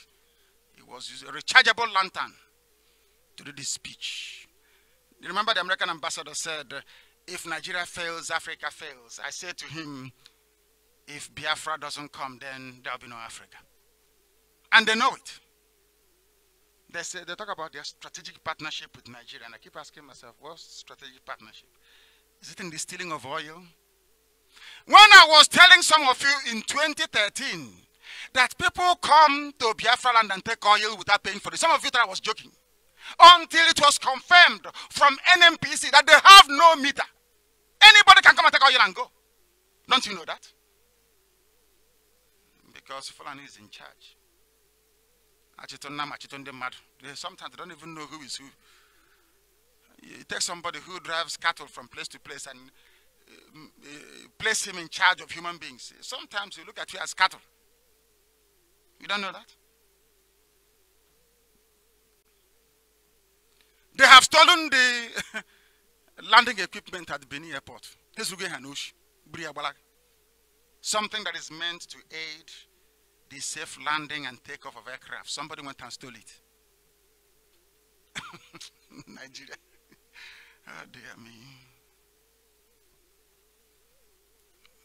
They will only sponsor terrorism and terror attacks. The Nigerian army have turned into a terrorist organization. Once you don't agree with what the Fulani cabal are saying, they send them to go and kill you. They have crocodile smile, arresting and killing people all over the place in the coastal region of Biafra land. But Pandef cannot say anything. Do you know why? Because they have eaten their own share of the money now. They can't say anything. That's one thing about bribery. When you go and sell your people, when evil is being visited upon them, you cannot talk anymore. The zoo must come to an end. It must come to an end. They talk about election primaries everywhere. Everybody knows nothing happened in the primaries. Nothing is working in the zoo. And nothing will ever work in the zoo. The conveyor belt of corruption is everywhere. Where is Jega? Jega was INEC chairman. Tomorrow they will say he's an elder statesman. People that served Nigeria before. But Jega was the INEC chairman. When Buhari had no certificate, he cleared him to go and run for elections. Don't you know that? No, you don't know. How can you know? You're in a zoo. Nigeria is a haven for criminality and fraud. They have been starved into a state of impotence. That I suspect sometimes their ignorance is unbelievable. If INEC can accept a forged certificate on the basis that Buhari contested and won elections in 2015, why should INEC, as presently constituted, be allowed to continue running elections? But there are criminals that all they can see is the money they will make. If APC wins or if PDP wins, what money am I? So because they forget everything else. They throw caution. It doesn't matter. Forget it. Let's vote them out. Get your PVC. Forget. But this is an opportunity for us to get things right. If we boycott elections, only one day, only one day, things will change for the better forever and ever. They don't know, let's vote him out. Did you vote him in? You're asking me to go and vote in a ballot where a Sudanese man, an impostor, is running. Unbelievable. I told you before that what is happening in the zoo is mind-boggling. There are statistics I'm going to give to you right now, which is to show you that what the Fulani cabal are doing, what the entire Fulani caliphate, what they are doing to Nigeria. May the good Lord have mercy on anybody that calls himself or herself a Nigerian. Buhari never finished any course in his life. He did a coup and came back again as Mr. Integrity, when everybody knows Buhari is a complete and utter failure. WAEC and Cambridge, Buhari said he wrote it. But he sat for no exams in 1961. The name Muhammadu Buhari or Muhammad Buhari is not in the United Kingdom examination body. In their list of candidates from 1960 to 1962, there is nothing like Muhammadu Buhari or Muhammad Buhari, none whatsoever. But he is, you voted him as your president. No wonder they don't obey the law. They broke the law to get into office. So why should they obey it? His name is not on WAEC, but in Ghana and in the zoo from 1960 to 62. Any attempt by Abba Kyari to present any document to INEC representing WAEC or GCE certificate is forgery and perjury. Abba Kyari will go to prison, or should be in prison right now, together with Jubril. When Buhari was admitted into the army, he had no certificate.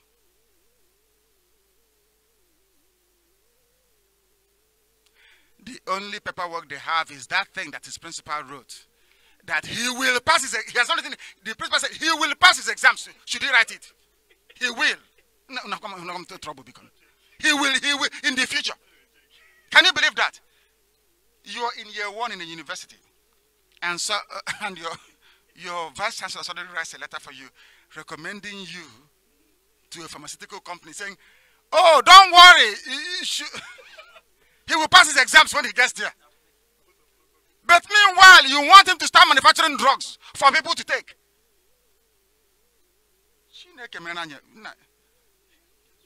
Hey, I won't come near these people. My goodness. He went to Nigeria Defense Academy, but he never attended any defense academy. He attended the Royal Military Forces Training College for months. For normal army recruitment and physical training, no certificate. Hey, Buhari went to Aldershot. I know Aldershot very well. I know Aldershot. He did what, he did a month's officer cadet school. But no certificate was issued to Buhari. He passed no, I'm talking about the dead Buhari that some of you in 2015 voted for. And they're asking you to go again and vote for another idiot next year. No certificate was issued. He passed no examination, none whatsoever. They said he went to Defense Service Staff College, Wellington in Indiana. As usual, Buhari attended the staff college and did not sit for the examination.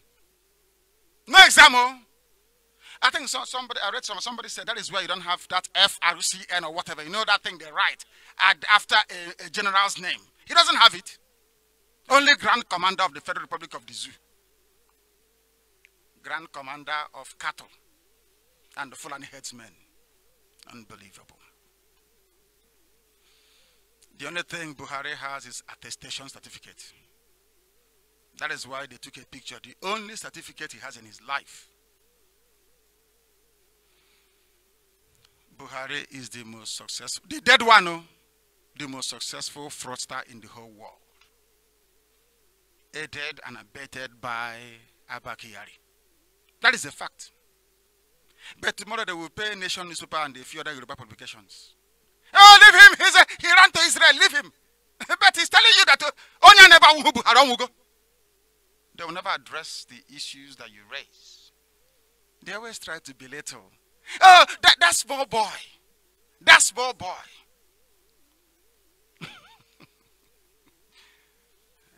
And I'm older than all of them.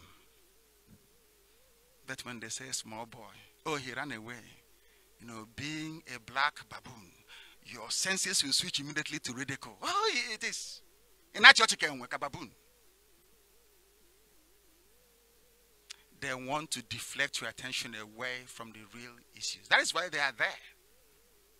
That is why they cannot remove Jubril. Washington Post removed President Nixon from office, the Watergate scandal. The only person who could have done it is Delegiwa, and he's dead. We are Delegiwa to be alive today. Jubril cannot come back from France. That you have people, poverty is a disease, honestly. Honestly. All the integrity nonsense, for where? All of them campaigning for Buhari in 2015, where are they today? Out of shame, they brought Jubril from Sudan. Because you cannot defend the indefensible. They fabricated a certificate. The only assignment, because sometimes, you know, we are black people, we don't like complex assignments. No. It's very simple. Everybody should be looking for Buhari's ear. His ear. That grows outside. Look for it. Buhari's ear is different from that of, unless they fly him from France, now bring in a plastic surgeon. Then he will carry bandage now. He will not heal within 2 days. He will carry a bandage on his ear. Maybe they'll say this time around that cockroach pursued him from his office. While they're waiting for him to heal properly. Look at Buhari's ear, please. You will see that Jubril have come to replace the dead Buhari. This is the time for journalists in Nigeria, including Nation newspaper, and other anti-IPOB publications. If you have conscience, you will rise up and defend the truth. Your fellow journalists removed Nixon from office. Do something meaningful for once in your lives. Do something meaningful. Did any of you see the sitting arrangement when Prince Charles came with Obio furniture, pursued to the back? I think somebody said he came to start at the front and they told him to go and say, come on, go to the back immediately. Are you not Igbo? Come on, go to the back. You know, when you're a child and you go to a kindergarten or nursery school where you are new, I felt sorry for the Obio furniture. I felt sorry for those Igbo people that claim they are part of one Nigeria. Am I allowed to say something nice about Governor Wike? Maybe they'll open up a probe tomorrow if I praise him. Only Governor Nyesom Wike had the courage to speak out and say what happened there is a disgrace. I did not see the Mainabo Vokrika there. I did not see King Spiff. What's his first name again? I've forgotten. I was looking for the Oba of Benin. I couldn't find him. Before, somebody was telling me that Benin is not part of Biafra. Maybe tomorrow I'll tell him, show me your Oba in this picture. They chased the Ubi of Onitsha to the back seat. The Sultan was sitting with the right of Prince Charles. You know that Yeshua said when he will go to heaven, he will sit on the right hand of his father. Jesus, the Sultan is the favorite child of the British. He was on the right hand side. The Yoruba were on the left.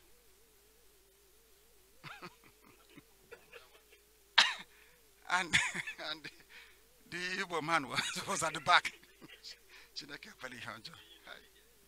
Only the back of their head, he cannot see what they're saying. It will be a funny Igbo leader. At the back. If it was my father there, he would have walked out of that very gathering. It's an insult. If you don't know who you are, Then go and do some research. Ndibo, ancient people, very proud people. Sitting behind Prince Charles is an insult to the collective consciousness of this very proud race. It's not the fault of the Obi of Onitsha. He's learned, he's a very educated man, and I respect him a lot. It's not his fault. It's the fault of the one Nigeria that we found ourselves in, we Biafrans. But I don't think we'll ever learn from it. Such nonsense shouldn't happen again. We are the first, never the last. It was an Igbo man that made Nigeria possible, Dr. Nnamdi Kanu. There is no way we can be disgracefully relegated to the back rows. It's not possible. It's impossible. Such nonsense shouldn't happen again. It shouldn't. Were it to happen again, we will lose our respect for the Obi of Onitsha. Somebody must tell him this. Please. It's an insult. It's an insult. Our madness and our ignorance did not start today. Since our first encounter with our European conquerors, because they conquered us, that is the truth, we have quite literally surrendered our ability to reason like human beings. There was this very prominent social commentator who rightly observed that we started losing it from many years ago, when Onitsha became Onitsha, to make it sound sweet and very urban. Oka became Oka, A-W-K-A, which doesn't have any meaning in Igbo lexicon. We never complained. When Nnamdi Kanu complained, they say, bring him and kill him. Let's kill him. Today, this once proud race have been compromised on everything. This is why those who are shouting restructuring, without restructuring, we are not going to vote. We are a day today. They are the ones asking you to get your PVC because they have no morals. All they care about is the oil and gas money rolling into their accounts. They don't care about you. They don't give a damn about you. Do you think you vote for them and they will see you again? Can everybody for once, across the length and breadth of the zoo,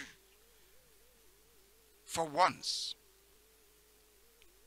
if you people sit at home, is it on the 19th of February of next year that they're going to do their presidential election? I think it's around the 19th of February or so. If all the oppressed masses of Nigeria sit at home, everybody, not just Biafrans, on the 19th of February of 2019, if nothing changes on the 20th, I will drop my call for Biafra to be established as an independent country. This is to let you understand that one thing you can do to change your lives and that of your children for the better. One thing you can do that you can earn more than 30,000 in a month. One thing you can do and they will stop owing you your salaries. One thing you can do and your life will be better. 19th of February. Sit at home on the day of the presidential election. You see what will happen. Now they will come to you to ask you what you want. But if they give you 1,000 naira and you go and vote, you have renewed your slavery certificate for another 4 years. Don't say I didn't warn you. I warned you about Buhari, but none of you listened. As usual. Anybody but Jonathan. No, let Jonathan, anybody, please, anybody but Jonathan. Today it is anybody but Jubril. Sometimes our stupidity has no end. Today the Obi of Onitsha is taking a back seat. No, I can't. I respect him a lot. I love the Obi of Onitsha. It's not his fault. He went there, somebody said go and sit at the back, isn't it? Somebody said go and sit at the back. He went and sat there. Because he's a gentleman. No wonder we are treated like animals all over the world. Black people are not consistent. No coherent ideology or belief system or political arrangement. It is as if a black person cannot reason at all. That is the truth. Unless a white man confers legitimacy on you.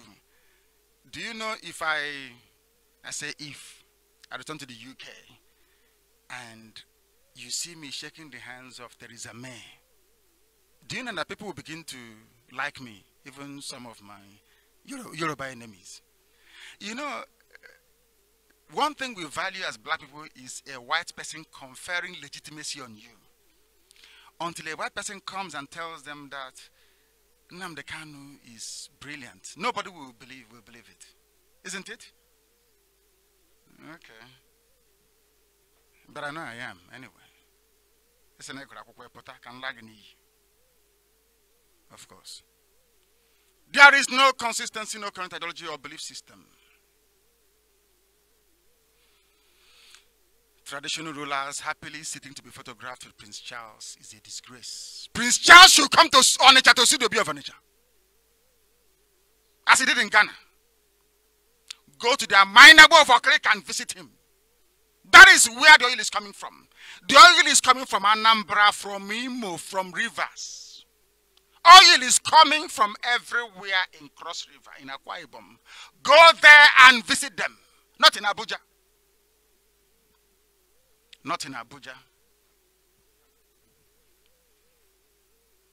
Our collective stupidity is unbelievable.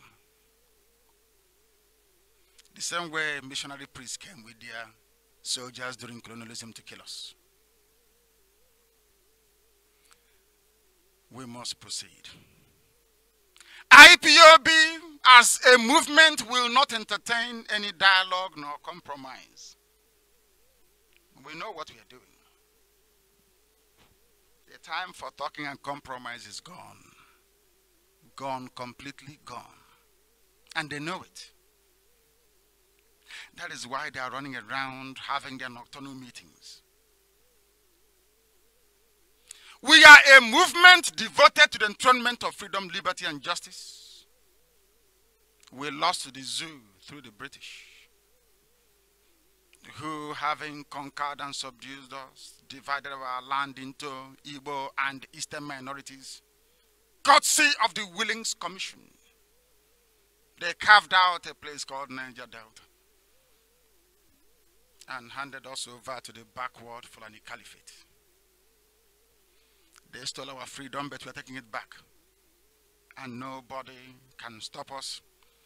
Elohim has sanctioned it, because he created us Biafrans as free men, equal before the law.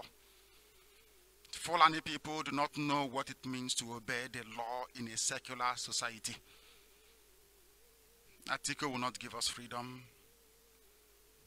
Jubril will continue to mass his armies against us, because the pursuit of their conquest of our land, started by Ottoman Danfodio, is ingrained in every Fulani ruler. Do you know that most of our traditional rulers are now converts to Islam? I don't think you know. Go to Buddha. You know what I'm talking about. At no time has voting in the zoo Nigeria brought anything good to the people. From the British that rigged the census of 1953 and 57 and installed their Fulani puppets, it has been a selection instead of election in the zoo. Every 4 years, a bunch of criminals crawl out. Have you seen the lineup of Imo State governorship candidates? Throughout. I'm trouble. Imo State throughout. Imo State is gone. Gone. The day they voted the Awasa man Rochas into office, I knew that Imo State had lost it. Very sad. Every 4 years, criminals come up. They have destroyed us both politically and economically. IPOB is saying enough is enough. We must be free. We will not lose this very battle, because this generation is blessed. Fulani want to do to us what they did to Yoruba people in Kwara State. They took a Lauren from Yoruba people. Wahhabi Islam is like a mini, in the north it's like a mini Afghanistan. And nothing good can ever come out of there. Our Lord and Masters, the British, handed power and wealth to them since independence till date. The only thing they've given us is poverty, disease, and dependence on government handouts. Every year they spend millions of dollars claiming they're feeding homeless Fulani kids. They own the oil wells, they control the government, all ministries and parastatals belong to them. They control customs. They control our lives. They have made us backward, poor, and illiterate. Buhari never passed any exams. When he died, they replaced him with a Sudanese. Unbelievable. How did we get into this nonsense today? I hope people are listening. Are you tired? No, sir. No. I have some people in the studio with me, so I'm asking them if they're tired. Because I'm preaching this very gospel to the whole world. The time now is approximately 23 minutes to 10 p.m. here in the Holy Land of Israel.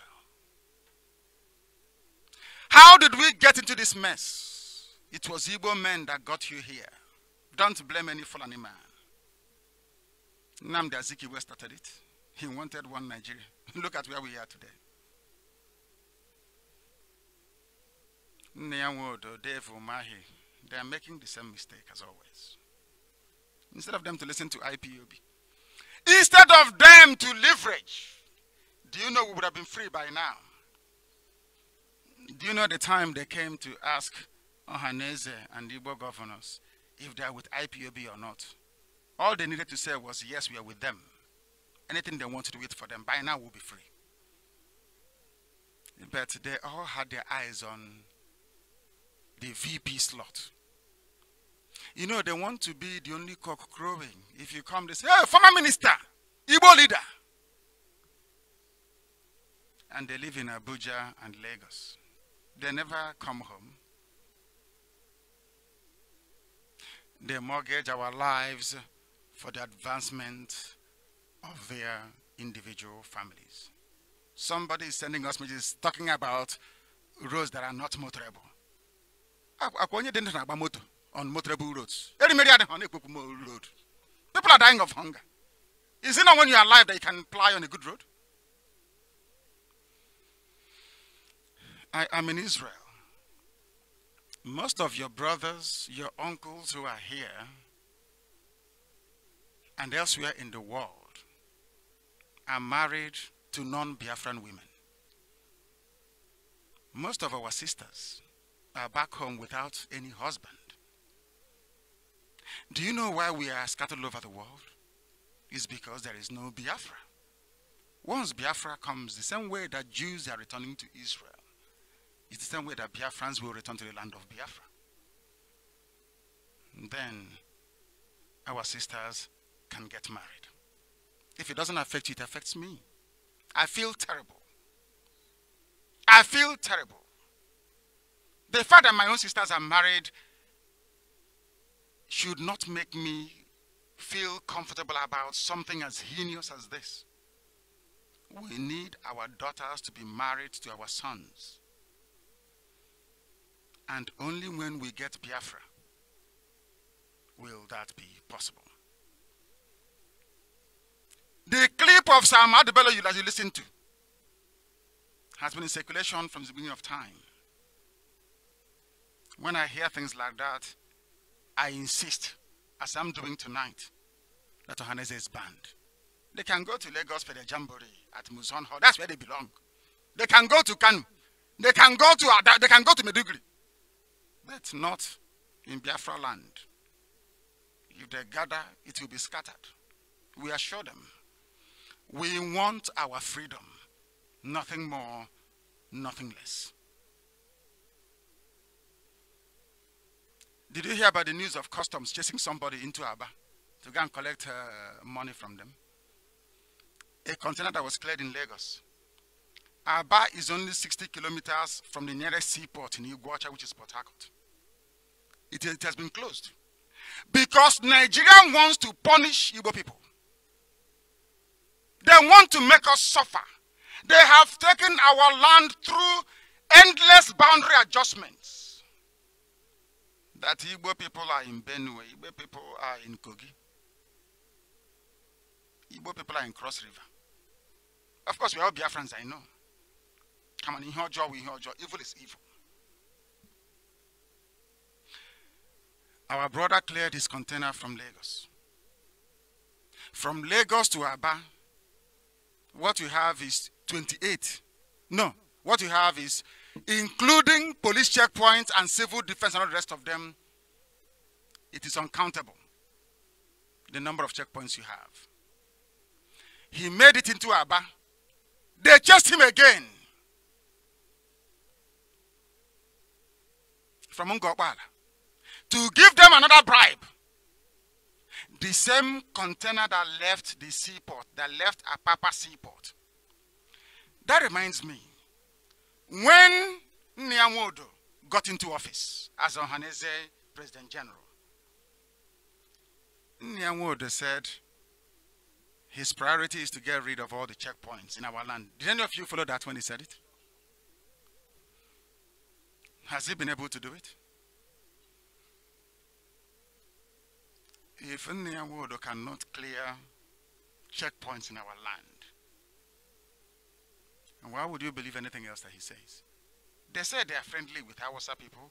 He went to school in Ibadan. I don't know if, I think most saboteurs went to school, went to University of Ibadan. Except my wife, of course. She's not a saboteur. Do you know that Okpa Biasika went to Ibadan? Do you know that? You don't know. Okpa Biasika was at University of Ibadan. Most great saboteurs went to the University of Ibadan to study. And you wonder why we are in the mess we are in today. Ohaneze is banned. If they meet anywhere, we scatter it. Customs must dismantle their roadblocks heading into our land. Heading into our land. This level of intimidation and harassment is too much. Something you can buy for 50 naira in Lagos, if it comes into Biafra land, you're paying 90 naira. Is that correct? After paying them for the seaport, after paying them for the landing of the goods and clearing it officially, Fulani, Zoo Customs will still pursue us till we enter into Aba, into Newi, into Onisha, into Enugu, to take money from us. And there is nobody to defend us. And next year they ask us to go out to go and vote. No Igbo politician, not one single one, has the courage or the mettle to challenge all these roadblocks and checkpoints we have in our land. They are making us understand that we are under occupation. We are a conquered people. Why shouldn't I agitate to be free, I ask? This is evil. There is no roadblock in the whole of the north. Is that true of us? Is there any roadblock in the north? But they have Boko Haram. They have Fulani headsmen, terrorists killing people. No roadblocks.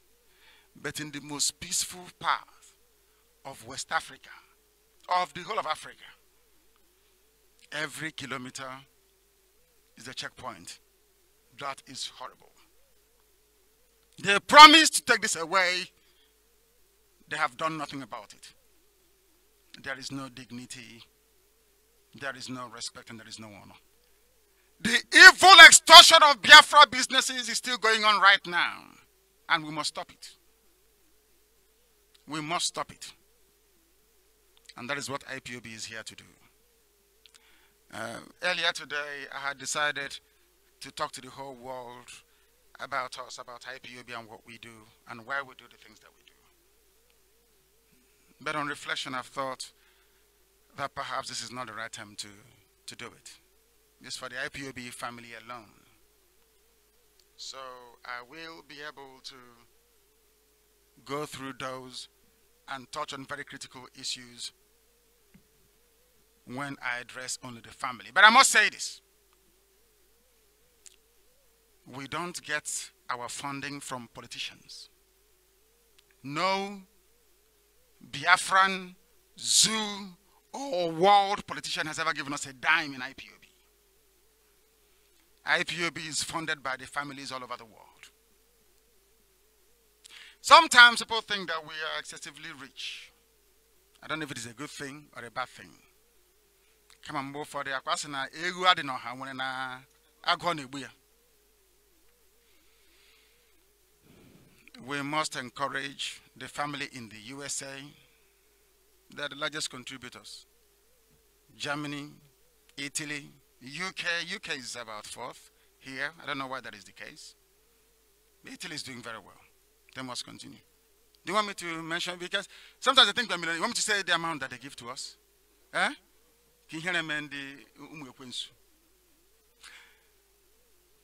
It's because Chikwokika Biama is piloting the affairs of IPOB. That is why we never run out of money. Not that because we have money, but this is a project from heaven. Japan. These are those that stayed the course as I was making my way to Israel. None of you heard from me for over a year, but they kept the faith. So I want to reassure this family all over the world, our people, that they are good people. Then the banning was mad. IPOB is indeed a family.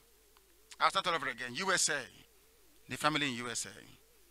I recognize your steadfastness in Germany, Italy, United Kingdom, Japan, Spain, Malaysia. Malaysia is I've not thanked them. They bought me a car before the criminals came in to try and kill me and kill my family. But we lost 28 men. And I mourn them every day. I remember France, Switzerland, they never buckled, they never went back. Denmark was strong. Norway was with us. Sweden remained. Even Canada remained. Cambodia, Indonesia. IPOB is all over the world. Canada, Cambodia, Indonesia, Thailand, I remember you, India, Taiwan, Russia. But only if they can go outside Moscow, I'll be very happy. Austria, very formidable. Even China, South Korea is with us. Then I must mention Belgium, Czech Republic, Greece, Ireland. I love what they're doing. Azerbaijan, go. Netherlands, very strong. Luxembourg is strong. Hong Kong is strong. Brazil is strong. Even Romania. This is very strong. These are people that said that IPOB will not fall. And Israel, of course, I must say. We are broadcasting from, because they did very well. To keep an office is not easy in Israel, but we have an office in Israel. And we have a studio where I'm broadcasting you to from. So we must also thank the IPOB family in Israel. They're doing very well. There are some that I didn't mention due to one thing or the other. But I know that Kuwait will come, Zimbabwe, UAE, Turkey, Finland, Australia. Mazi is doing very well there. And Mexico, Malta, Ukraine, Jamaica, St. Kitts, Trinidad and Tobago, and Macau, they will all come back to the family at one point or the other. They will eventually, because I'm here. And we must be free. I thank each and every one of you. And I want this very family to continue to grow the way that we started. We are all Umu Chineke, one family, one goal, because we expect only one outcome, and that is victory and freedom for our people. I thank each and every one of you for listening, but I must thank the Abia family of IPOB.